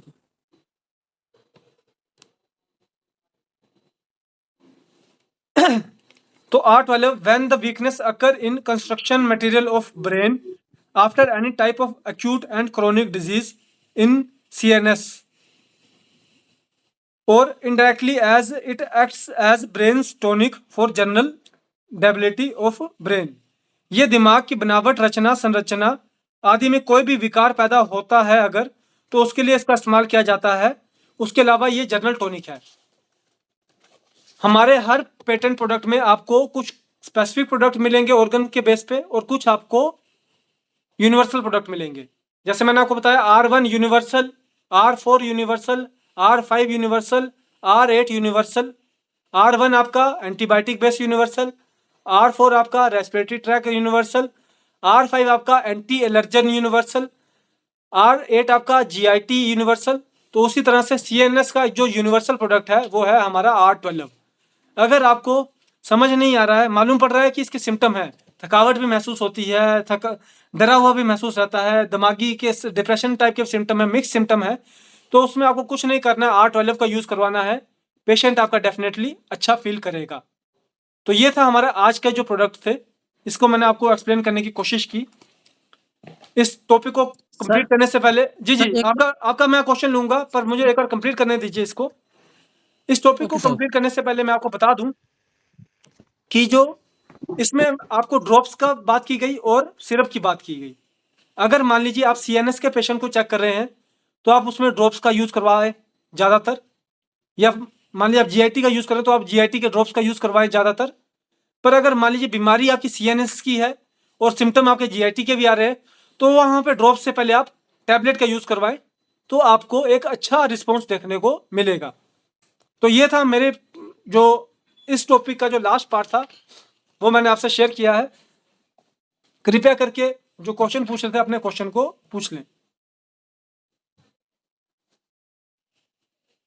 हेलो जी सर, जैसे आजकल आम लेडीज में प्रॉब्लम आ रही है L4 L5 में लो बैक पेन जी, सर, उसके लिए कोई ट्रीटमेंट ऐसा हो जैसे इसकी प्रॉब्लम जो लेफ्ट लेग्स में पेन जाती है जी, हाँ, उसके लिए क्या ट्रीटमेंट हो सकता है आपके? सर पता क्या, देखिए पहली बात तो ये है कि आपने ना एक बड़ी स्पेसिफिक कंडीशन बात की है, ठीक है? हाँ जी, और ये जो चीज है, ये आपके बीमारी तो है ही है, पर बीमारी के अलावा हाँ जी, मोर देन 100 ऐसी कंडीशन, 100 तो मैं एग्जांपल ले रहा हूँ, पर इतनी ज्यादा कंडीशन, फीमेल कंडीशन में सिम्टम भी है। अब आपने बोला फीमेल है, ठीक है? अगर उसको हाँ हार्मोनल जी, डिसबैलेंस है तो भी उसके L4 L5 में डिस्टरबेंस हो सकती है और वो उसकी पेन उसके ओके, जॉइंट्स में जा सकती है। हाँ अगर जी, उसको जर्नल वीकनेस है तो भी उसको ये चीज हो सकती है ना? अब हार्मोनल ओके, डिसबैलेंस हो गया तो उसमें C2 का यूज हो गया। जर्नल वीकनेस हो हाँ गया तो जी, उसमें S5C5 का यूज हो गया। कि हाँ, अगर उसकी किडनी में दिक्कत है तो उसमें S6C6 का यूज हो गया, है ना? तो इसलिए जो उसके जो अच्छा, बॉडी के अदर फैक्टर है उसको आपके उस सिम्टम के साथ उसको थोड़ा सा टैली कीजिए और तब फिर आप उसको जाके उसके ऊपर वर्क करने की कोशिश करें। अगर ठीक है, 10% ऐसे पेशेंट होंगे जिनको सिर्फ और सिर्फ वो आपका अ, जो पेशेंट है वो प्योरली L4 L5 की सप्रेशन का पेशेंट होगा और वो हाँ जी, रीढ़ की हड्डी का पेशेंट होगा या घुटनों के जोड़ का पेशेंट होगा, तो उस समय फिर आप उसके जो जोड़ का जो आपके इसमें पेज नंबर 195 है, स्केलेटन एल मसल, इसके ऊपर आप जाके सर ज़्यादा आपको उसमें वीकनेस फील करनी, जी जी वीकनेस फील करता ज़्यादा पेशेंट जिमें जी आम लिकोरिया प्रॉब्लम आ जाती पेशेंट ਨੂੰ। जी जी जी हाँ जी, जी, तो उसमें अब लिकोरिया है तो उसमें आपका हार्मोनल डिसबैलेंस बन रहा है, H2C2 का यूज करवा रहे हैं आप, है ना? पर वहीं पे हाँ आप जी, लिकोरिया तो है पर साथ में फाइब्रोइड भी बना है, तो आपको उसमें लिकोरिया से पहले फाइब्रोइड को कवर करना पड़ेगा, है ना? अच्छा जी, तो ये सारी चीजों को ध्यान में रखते हुए देखिए, बीमारी के साथ सिम्टम को ध्यान में रखना होता है ना? हाँ, हाँ, हाँ, बिल्कुल सही जी। बात है। क्योंकि कई बार जिसको सर हम बीमारी समझ रहे होते हैं वो बीमारी नहीं होती है, वो सिम्टम होता है। ठीक है, जी, किसी और का सर कोई एक बात पूछनी क्वेश्चन? थी। जी, बस थैंक यू सर। जी सर, नमस्कार सर। जी नमस्कार जी। सबसे पहले सर, इडिमा बिहार की तरफ से सभी डॉक्टर्स को होली का मुबारक सर। जी, आप सबको होली का बहुत-बहुत मुबारक। मैं बता दूँ बिहार में भी होली एक बहुत बड़ा पर्व होता है। उत्तर प्रदेश में भी जी काफ़ी अच्छे से मनाई जाती है, पर बिहार में भी होली को काफ़ी बड़े लेवल पे मनाया जाता है। जी तो वहाँ पे आज से ही होली स्टार्ट हो चुकी है। आज क्या जी पिछले कल से शायद से। जी सर। जी। एक पूछ रहे थे सर, पेशेंट ओल्ड एज में जो लिकोरिया हो जाता है सर, जी, जी, जी। एबव 70 ईयर, जी, जी, जी। उसमें सेम वही बुक का दिया जाए या तो फिर जी, अलग जी, से कुछ उसमें दिया आप जाए उसको? लिकोरिया ही देंगे। जिस भी फीमेल जी का मेंस्ट्रुअल साइकिल जो है वो स्टॉप हो चुका है, जी उसमें फिर जो-जो कंडीशन बन रही है उसके बेस पे आप पर्टिकुलर फ़ॉर्मूला दे सकते हैं। जी सर। जी। सर एक बात पूछनी थी आपसे। जी सर। नमस्कार सर। जी, नमस्कार जी।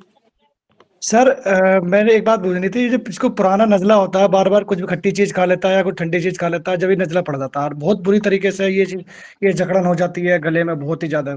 जी, जी। जी।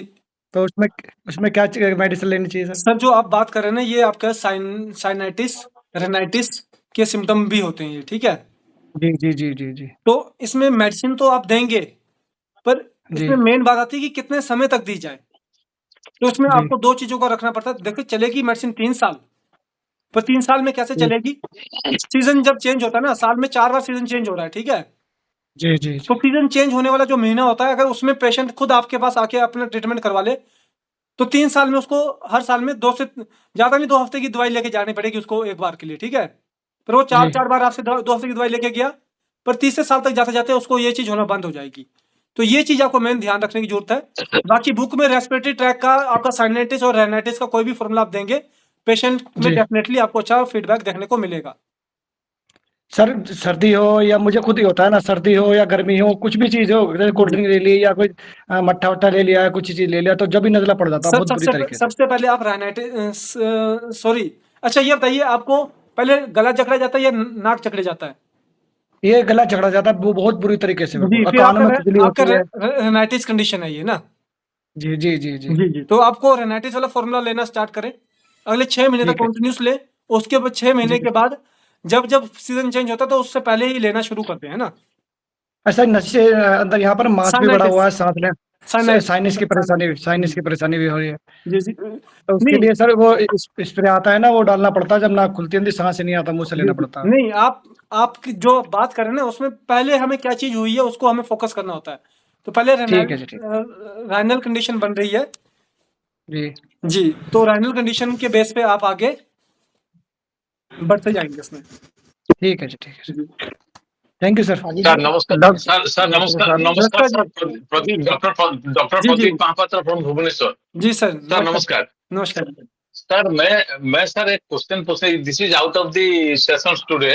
मैं एक क्वेश्चन पूछना चाहता हूँ। हमारा एक डॉक्टर साहब है जो हमारा जो उड़ीसा का काउंसिल का डॉक्टर है, वो कुछ छुपाया था मेरे को। उनको सर डायबिटीज के चलते हुए जी उनका जो जननांग में मतलब पेनिस में जो घाव हो गया 2 साल से है।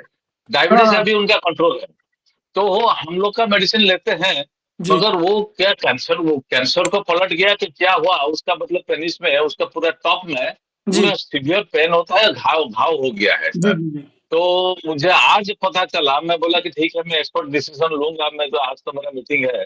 जी तो सर उनको क्या क्या है, उनको सर क्या आप दिया इसमें जाए सर? सबसे पहले आप इसमें उनको डायबिटीज वाला ट्रीटमेंट चलाइए और उसके साथ जो अच्छा C17W है ना उसको सी आप C17W। C17W जो है उसको आप 1 लीटर पानी में जैसे 25 बूंदे डाल के देते हैं ना हम, सर उस तरह से यूज सर कराइए, ठीक है। अच्छा बस ये 2 चीजें अच्छा करवाना अच्छा। स्टार्ट करें, आपका पेशेंट जो है वो आपको फीडबैक देना शुरू कर देगा जल्दी। फास्ट क्या देंगे सर? फास्ट उसको डायबिटीज का डायबिटीज का ट्रीटमेंट 5 में देंगे या 6 में देंगे सर? D6 में D5 में देंगे? D5 D5 में डायबिटीज का ट्रीटमेंट। जी और बाकी वो क्या हुआ कि वो C17 लिया था, उसका एग्रावेशन कर दिया। वो कोई कौन सा सर कंपनी में लिया होगा पता नहीं होगा। C17W तभी तो साथ में W भी किया ना। C17 जो होता है सर ना वो सर आपका बड़ी कम, जब भी आपको किसी भी पेशेंट को देना है ना तो शुरू में C17 के साथ सर W को मिला के दिया जाए तो ज्यादा अच्छी बात रहती है। अच्छा, उसको उसको कितना उसका डायल्यूशन क्या रहेगा सर? D5 में दीजिए उसे भी। D5 में 15 drops 25 3 times drops daily. 25 drops 1 litre पानी के अंदर, फिर वो 1 लीटर पानी पी ले, दिन अच्छा में वो 2 से 3 लीटर पानी पी रहा होगा ना, सर सर तो सर सर 1 लीटर की सर बोतल लगा ले, उसमें 25 बूंदे डाल दे, फिर जैसे वो बोतल खत्म हो तो अच्छा दोबारा वैसे बना ले, है ना। अच्छा अच्छा सर जी अच्छा sir. Very good very good very good. Diabetes में थैंक यू सर। सबसे सर बड़ी चीज गैंग्रेस टाइप की नेचर जो होती है वो बनती है, ये काफी देखा जाता है अच्छा जी। अच्छा हेलो। अच्छा। उसको पैटर्न क्या देंगे सर? प्रोटीन R1 उसका पेन होता है, बीच में पेन होता है बहुत, R1 दे देंगे जी ना? दे सकते हैं सर, R1 दे सकते हैं। अच्छा, और पैटर्न के लिए क्या R20 मतलब R27 एनालिसिस? R27 दीजिएगा इनको कम से कम 1 महीने के बाद ना। अच्छा अच्छा तो R27। तो, ओके सर जी जी मंगा लूंगा मैं जी sir. Very good very good जी नेक्स्ट वेरी गुड। अपना क्वेश्चन थैंक यू सर। जी हाँ जी सर। समिता जी। हाँ डॉक्टर साहब जी। हेलो सर, एक ना जी जी मैम। एक एक दस्यु हो रहा 9 है। इयर्स का बेबी है, जी हाइपर एक्टिव है वो, जी जी और उसको मैंने जैसे R9 वगैरह दिया है, जी तो मतलब बुखार और सर्दी खांसी ऐसे सिम्टम्स आ रहे हैं उसको, जी और इतने जल्दी उसको ये नहीं आया, रिजल्ट नहीं आया, तो क्या देना चाहिए सर? मैम उसको मसाज क्या करवाया, मसाज दिलवाया आपने कोई? F2W का स्पैनल पे दिया है मैंने, F2 WE। WE की जगह YE का करवाइए, F2YE ना। F2YE। जी जी और उसको ना जो आपका A2 और RE है उसका आपका चेस्ट एरिया का मसाज भी करवाइए थोड़ा सा।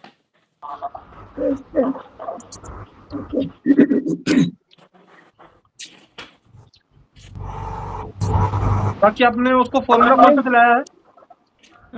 F1WE लिखा मैंने। नहीं फॉर्मूला पीने के लिए क्या दिया उसको?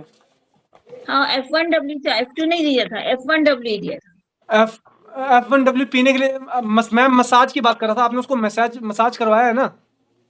हाँ मसाज F2 का दिया था ना मैंने। जी जी पीने के लिए F1W दिया गया ना सिर्फ। हाँ हाँ हाँ। इसमें उसके और क्या क्या सिम्टम है बच्चे के? उसका हाइपर एक्टिवनेस है और ग्रोथ एकदम स्लो हो गई है उसकी। आप उसमें ना सबसे पहले उसको IBS का 9 ट्रीटमेंट मंथ्स का स्टार्ट था करवाओ। तब, 9 मंथ्स का था तब वो उसको कुछ ये हो गया था, बुखार वगैरह, फीवर वगैरह आ गया था, जी, जी। तो उसको एडमिट करना पड़ा था। जी। आप इसको हाँ। आईबीएस का ट्रीटमेंट स्टार्ट कीजिए मैम। आईबीएस का। IBS irritative bowel syndrome. हाँ, हाँ, हाँ, हाँ। जी, जी, जी।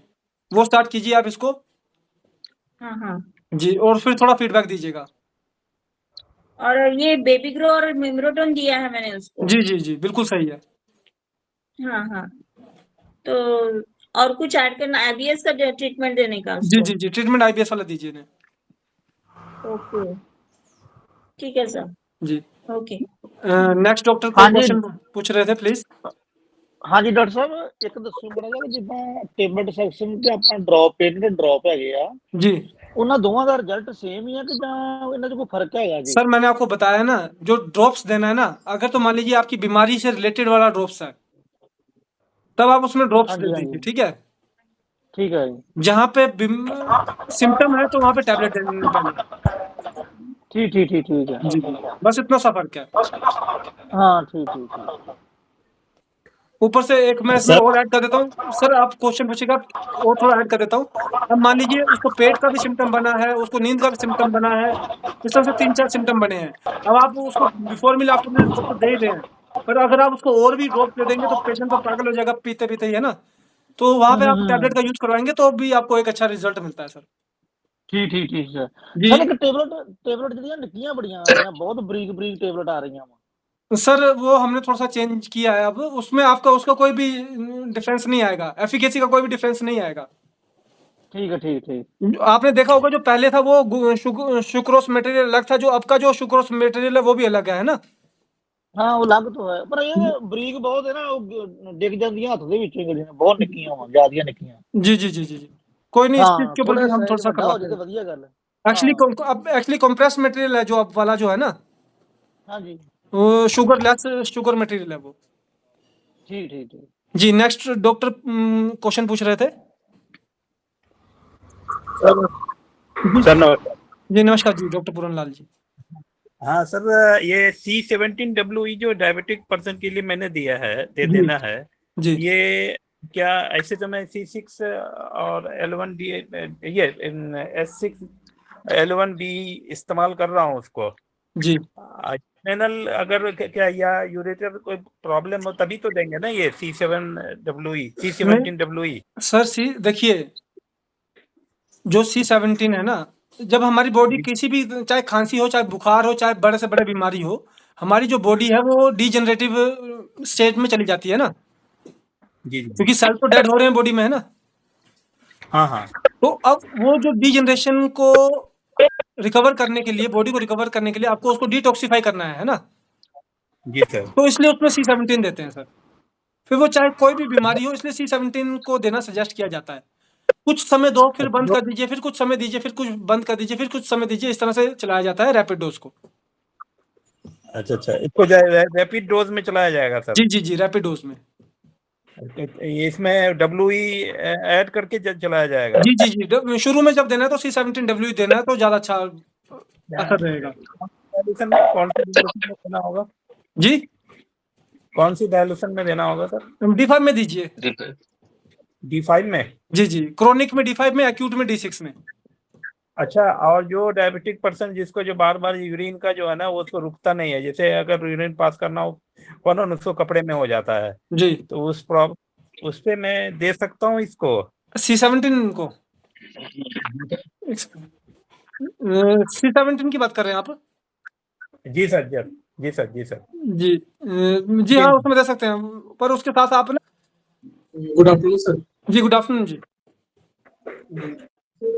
गायनी में सर थोड़ा सा लाउड बोलेंगे प्लीज।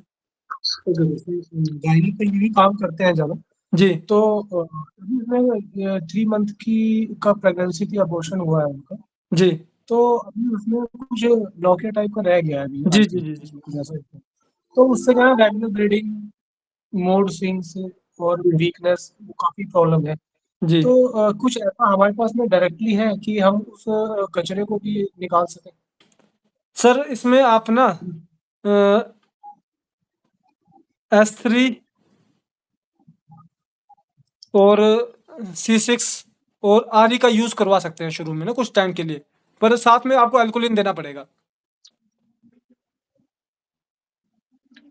तो एल्कोलिन का रोल है इस पे? जी सर, आखिर में निकलेगा तो वो बायो यूरिन ही निकलेगा ना। जी तो अगर वो आपका मान लीजिए, इसमें सबसे बड़ी दिक्कत क्या होती है, वो वहां से तो फ्लश आउट हो जाता है पर वो आपका यूरेटर में आके फंसना शुरू कर देता है वो चीजें। और हॉट कंप्रेस का भी इसमें जरूर यूज करवाएं। हॉट कंप्रेस में क्या दे सकते हैं? H2C6 GE का हॉट कंप्रेस दीजिए। जीई। हाँ जी। ओके सर, इसमें कोई जैसे ये C1RE का हम नवल में डायरेक्टली इस्तेमाल कर सकते हैं नहीं कर सकते? आप एप्लीकेशन की बात कर रहे हैं ना? जी हाँ एप्लीकेशन तो आप करवा सकते हैं। इंटरनल में थोड़ा सा मैं आपको नहीं करूंगा सजेस्ट, क्योंकि वो बहुत ज्यादा हैवी कॉम्बिनेशन हो जाएगा, ब्लीडिंग ज्यादा होने में आपको हो सकता है। बाकी अभी विजय सर ने भी हाँ मैसेज किया सर। अनुकांत सर बात कर रहे हैं ना? जी सर। जी कोई बात नहीं, आप एक बार विजय सर से बात कीजिएगा और जो आपका होगा। अच्छा, मुझे ना थोड़ा सा आप जितने भी हमारे लीडर्स उस ग्रुप में है ना, जो एजुकेशन वाला ग्रुप है, तो मुझे प्लीज एक बार जरा पर्सनल मैसेज डाल दीजिएगा जो एजुकेशन वाले ग्रुप है, ताकि मैं आपको एडमिन कर दूं, ठीक है? ताकि आप लोग अपने जो ट्रीटमेंट है वो शेयर करें। अच्छा देखिए, थोड़ा सा समय का अभाव है, मैं आपको जो आज का टॉपिक था उसका लास्ट पार्ट मैं थोड़ा आपको बता देता हूँ। क्वेश्चन मैं लूंगा, अपने क्वेश्चन इकट्ठे करके रखिए प्लीज। तो आज की जो टॉपिक का जो लास्ट पार्ट है वो है हमारा डोजेस। डोजेस में हम क्या जानना चाह रहे हैं, क्या बताना चाह रहा हूं मैं आपको, वो मैं आपसे थोड़ा सा शेयर कर दूं। देखिए, आज हम बात करेंगे before meal and after meal formula के लेने के तरीकों के ऊपर। 3 तरीके हैं जिसके बेस से आप उसको दे सकते हैं, और कब कब उस तरीके के ऊपर वर्क करना है उसके ऊपर मैं बताऊंगा। कोशिश की जाए कि इसको रिपीट ना किया जाए, मैं धीरे धीरे स्लोली आपको बताता हूं। First of all, before meal and after meal formula हमारा कॉन्सेप्ट है। इसको जो सबसे पहले देने का तरीका है वो है खाने से 5 मिनट पहले, खाने के 5 मिनट बाद 30 ml पानी में 15 बूंदे डाल के आप उसको देना स्टार्ट करवाइए। उसके बाद जो सेकंड तरीका होता है वो होता है खाने से 15 मिनट पहले, खाने के 15 मिनट बाद 15 बूंदे ही देनी है, पर पानी की क्वांटिटी आप 100 ml तक ले जाइए। और जो तीसरा तरीका होता है वो होता है खाने से आधा घंटा पहले, खाने के आधा घंटा बाद कम से कम 250 ml पानी के अंदर, मतलब 1 गिलास पूरे पानी के अंदर 15 बूंदे डाल के आप उसको खाने से पहले और खाने के आधा घंटा पहले, खाने के आधा घंटा बाद दे सकते हैं। ये 3 तरीके होते हैं हमारे डोज के, before meal and after meal. कब दिया जा रहा है, क्यों दिया जा रहा है, मैं थोड़ा सा आपको उसके ऊपर ब्रीफ करता हूँ। किसी भी पेशेंट में आपको जो स्टार्टिंग करनी है वो before meal after meal 5 minute पहले 5 मिनट बाद ही करनी है, पर उसके बाद आपको उसको 10 मिनट पहले 15 मिनट बाद 10 या 15 मिनट पहले 15 मिनट बाद क्यों लेके जाना है। अगर उसमें बिल्कुल माइल्ड चेंजेस आ रहे हैं, बिल्कुल माइल्ड चेंजेस आ रहे हैं, तो आप उसको 15 मिनट कर दीजिए, और अगर जरा भी चेंज नहीं आया तो आप उसको आधा घंटा कर दीजिए। इन दो, समझ रहे हैं आप? बेसिक जो यूनिवर्सल फॉर्मूला है वो 5 मिनट पहले 5 मिनट बाद, उसके बाद 15 मिनट पहले 15 मिनट बाद, और उसके बाद आधा घंटा पहले आधा घंटा बाद। 15 मिनट पहले 15 मिनट बाद किसको दिया गया, करवाया गया, जिसके अंदर माइल्ड चेंजेस आए हैं। आप ये चीजें आप शुरू के जो 15 दिन की जो डोज है उसके अंदर भी आप उसको पेशेंट को बोल के भेज सकते हैं कि इस तरह से वो चेंजेस डोज में करके देखे। पर हाँ, लास्ट एंड ऑफ ऑल में आपको दोबारा उसको 5 मिनट पहले 5 मिनट बाद की डोज के ऊपर लेकर आना है। मान लीजिए आपने उसको 1 हफ्ते के लिए आधा घंटा पहले आधा घंटा बाद कर दिया, तो उसको दोबारा फिर 1 हफ्ते के बाद 5 मिनट पहले 5 मिनट बाद पे लेकर आ जाइए। तो ये था हमारा डोज का जो लास्ट चैप्टर था, लास्ट पॉइंट था। किसी को इस डोज के ऊपर कोई कंफ्यूजन हो तो पहले इसके रिगार्डिंग कोई अपना क्वेश्चन पूछे। खाने से 5 मिनट पहले, खाने के 5 मिनट बाद 30 ml पानी 15 ml। हाँ जी, ये है हमारा बेसिक डोज। आप कोई भी डोज कीजिए, बाद में आपको इसी डोज के ऊपर उसको दोबारा लेकर आना है। स्टार्टिंग भी इससे करनी है और बाद में भी इसी चीज के ऊपर लेकर आना है, ठीक है? इतना समझ गए हम? सेकंड है 15 मिनट पहले 15 मिनट बाद। सर उसमें पानी की क्वांटिटी आप 100 ml कर दीजिए, सर बूंदे 15 ही रहेंगी। हाँ 100 ml और ये हम क्यों कर रहे हैं? अगर उसको बिल्कुल हल्का सा चेंज महसूस हुआ है तब करवाना है उसको, ठीक है? पर वो भी फिर 2 से 3 दिन के बाद दोबारा उसको 5 मिनट पहले 5 मिनट बाद लेके आ गए, ठीक है?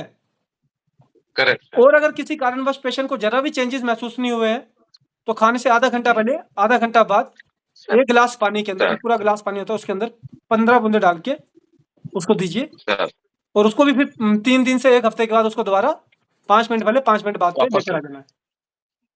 सर ये है हमारा basic dose oh before meal and after meal का। सर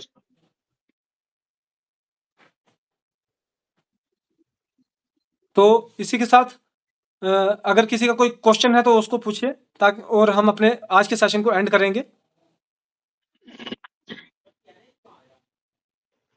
फिर से मैं आप सबसे एक बार रिक्वेस्ट करूंगा कि किसी भी डॉक्टर ने हमारे मेडिसिन से कोई भी रिजल्ट लिया है, उसका बिफोर एंड आफ्टर का लेके आप हमें भेजिए, डायरेक्ट व्हाट्सएप कीजिए, ताकि बुक के अंदर आपको भी उसमें मेंशन किया जाए।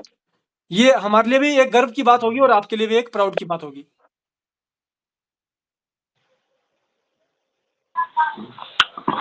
नमस्कार डॉक्टर साहब। जी नमस्कार जी। मैं डॉक्टर रवि झज्जर हरियाणा से हूँ सर। जी जी। सर SpO2 के लिए पूछना था। किसके लिए सर?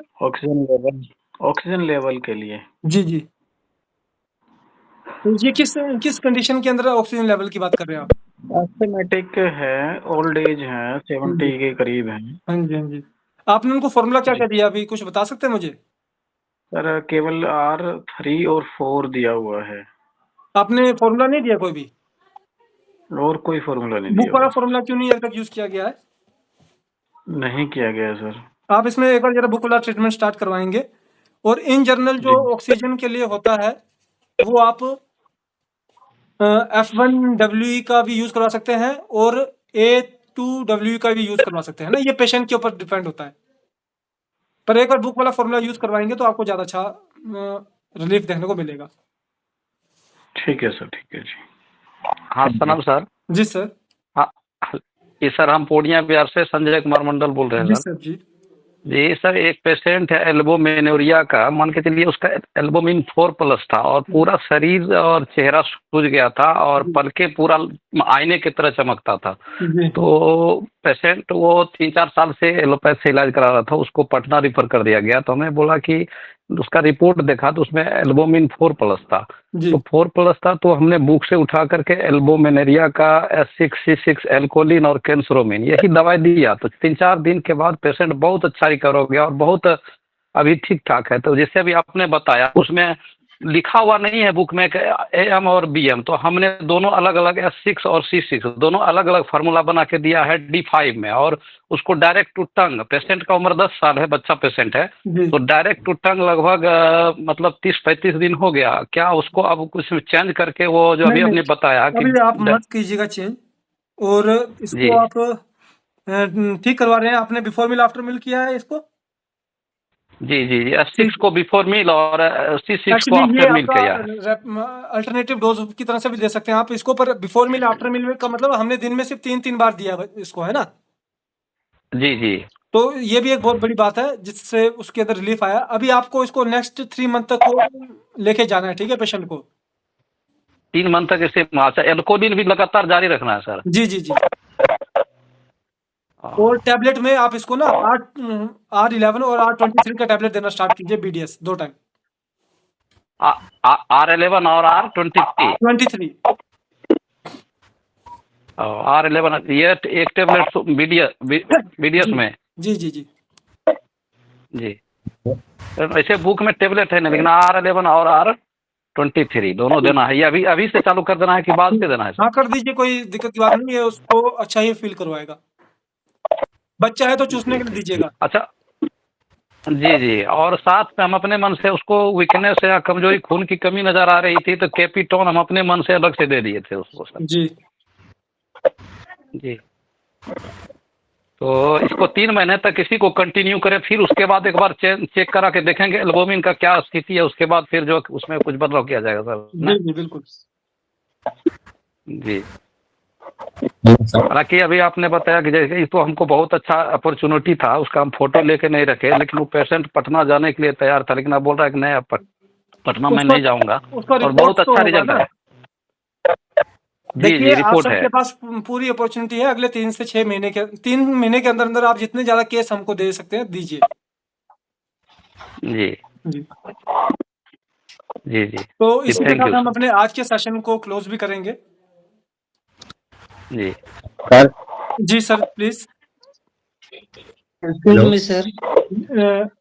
प्लीज वन वन करके बोलिए। सबसे पहले डॉक्टर भूपेंद्र जी बोलिए प्लीज।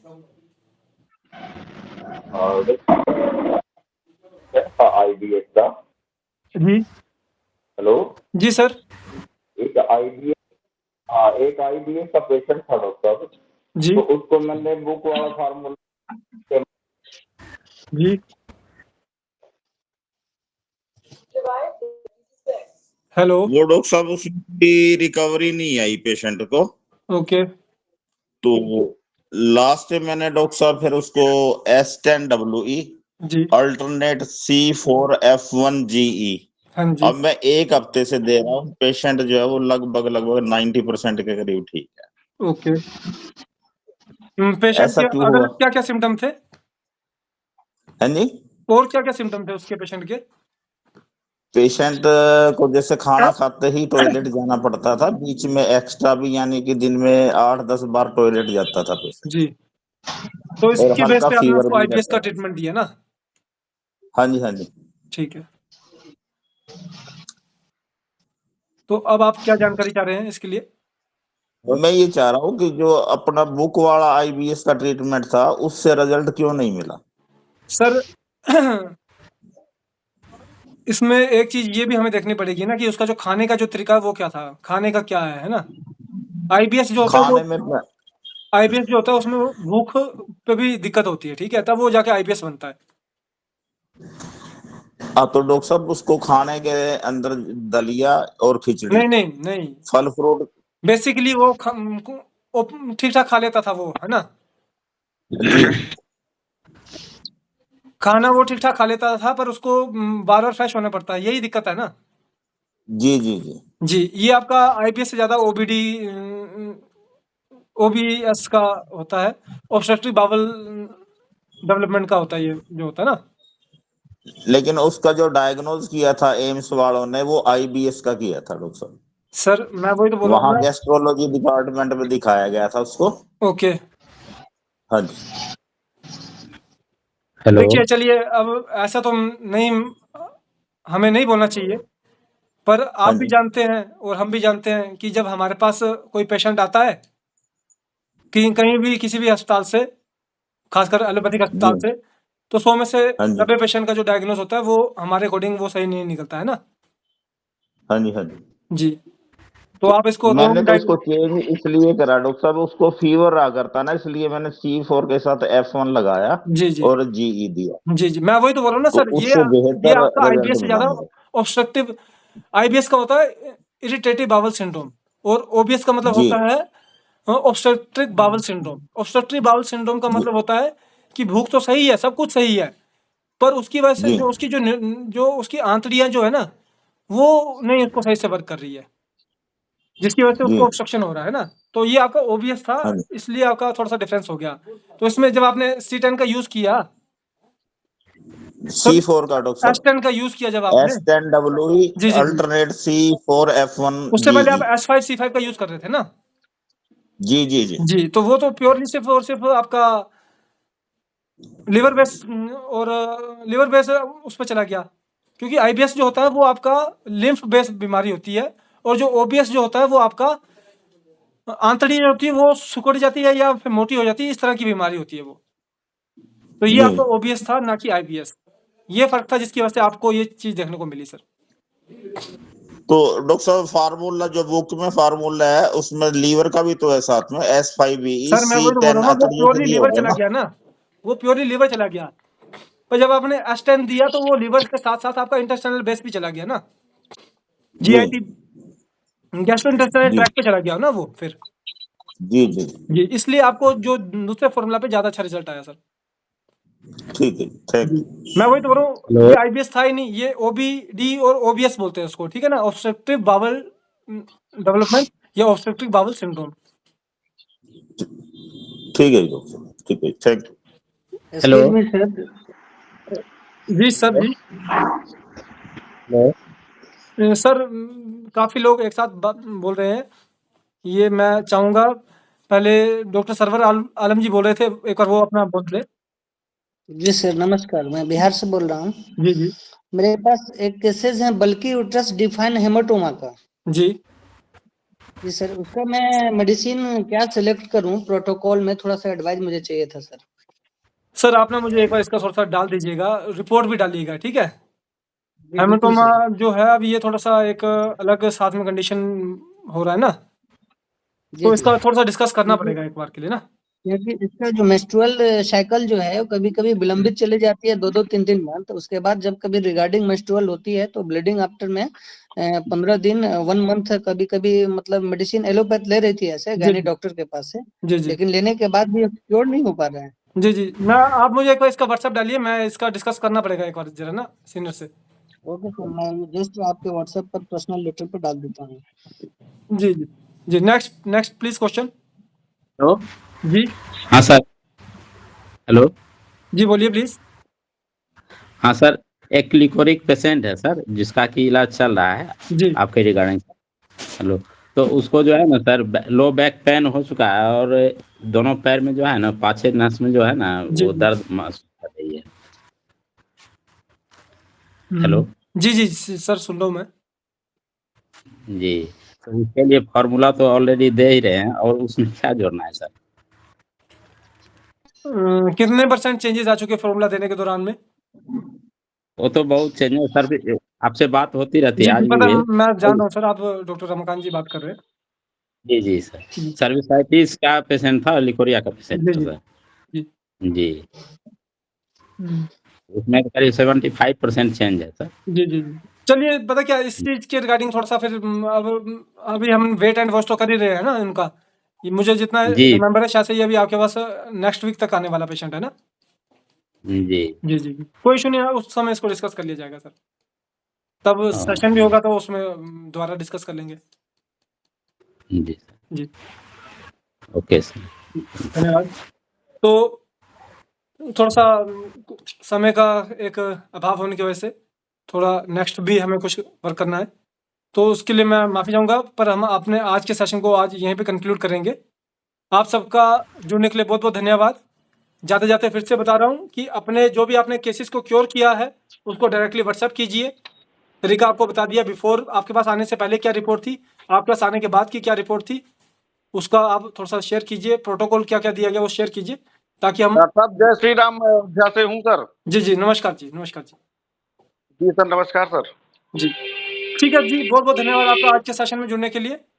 जल्द ही नेक्स्ट सेशन में आपसे जी फिर से सर, अभी दोबारा सर मुलाकात आपसे होगी। मैं बात करूंगा सर। जी, जी, बिल्कुल, बिल्कुल सर। सर जी, अभी सर मैं थोड़ी देर में सर आपसे बात जी, करूंगा। No issue sir, no issue. आप सबसे जी सर। आप सब इसी तरह से ज़्यादा हर सेशन में जुड़ें, ताकि हम ज़्यादा से ज़्यादा मिलके एक अच्छा काम कर सकें। धन्यवाद। बहुत अच्छी सर क्लास आपने दिया, बहुत अच्छा ज्ञान का दिया आपने। Thank you sir. और सर जो आपका R1 है सर, जी, डॉक्टर साहब इसका मैंने रिजल्ट बहुत ही अच्छा लिया हुआ है। जी, एक पेशेंट था, उसके आँख के पास जो है पूरी गिल्टी इतनी बड़ी हो गई, बड़ी सी। जी, तो वो अपना परेशान थे, अपने डॉक्टर साहब ही थे। तो मैंने कहा आप परेशान मत हो। जी, मैंने उनको R1 केवल दिया और वो उसको पिलाते रहे। जी, 1 हफ्ते के अंदर में वो पूरी गिल्टी गायब हो गई। जी, अभी एक R4 का सर रिजल्ट मैं बताऊं, हमारे यहाँ एक डॉक्टर अनिल गुप्ता जी हैं, उनके पिताजी की सांस जो है बहुत ज्यादा फूलती है, जी, फूलती थी। जी, तो वो आपका R4 जो है खूब प्रयोग कर रहे हैं जी, और रिजल्ट जो है बहुत ही अच्छा आ रहा है। जी, जी। और कुछ दवाओं चलिए का सर रिजल्ट हम चलो बताएं। आप सीनियर डॉक्टर भी हैं, आपके पास ऐसे काफ़ी रिज़ल्ट भी होंगे। तो जी आप प्लीज अपना जो रिजल्ट्स है उसका जो डाटा बना के जरूर शेयर करें। जी जी, तो आज के सेशन के लिए एक सर जुड़ने और के लिए बता बहुत दूं धन्यवाद। आपको, एक मैजिक सर बता दूं, यूट्रस फाइब्राइड का सर मैं बता दूं, सर सॉरी सर, यूट्रस मैं फाइब्राइड क्षमा सर चाहूंगा हमारी सर, मैं वाइफ, क्षमा चाहूंगा, एक अगला अपॉइंटमेंट है, उसके लिए जाना जी है। डॉक्टर साहब, जय श्री राम। जय श्री राम, जय श्री धन्यवाद जुड़ने के लिए। जय श्री राम, जय श्री राम, जय श्री राम। जैसे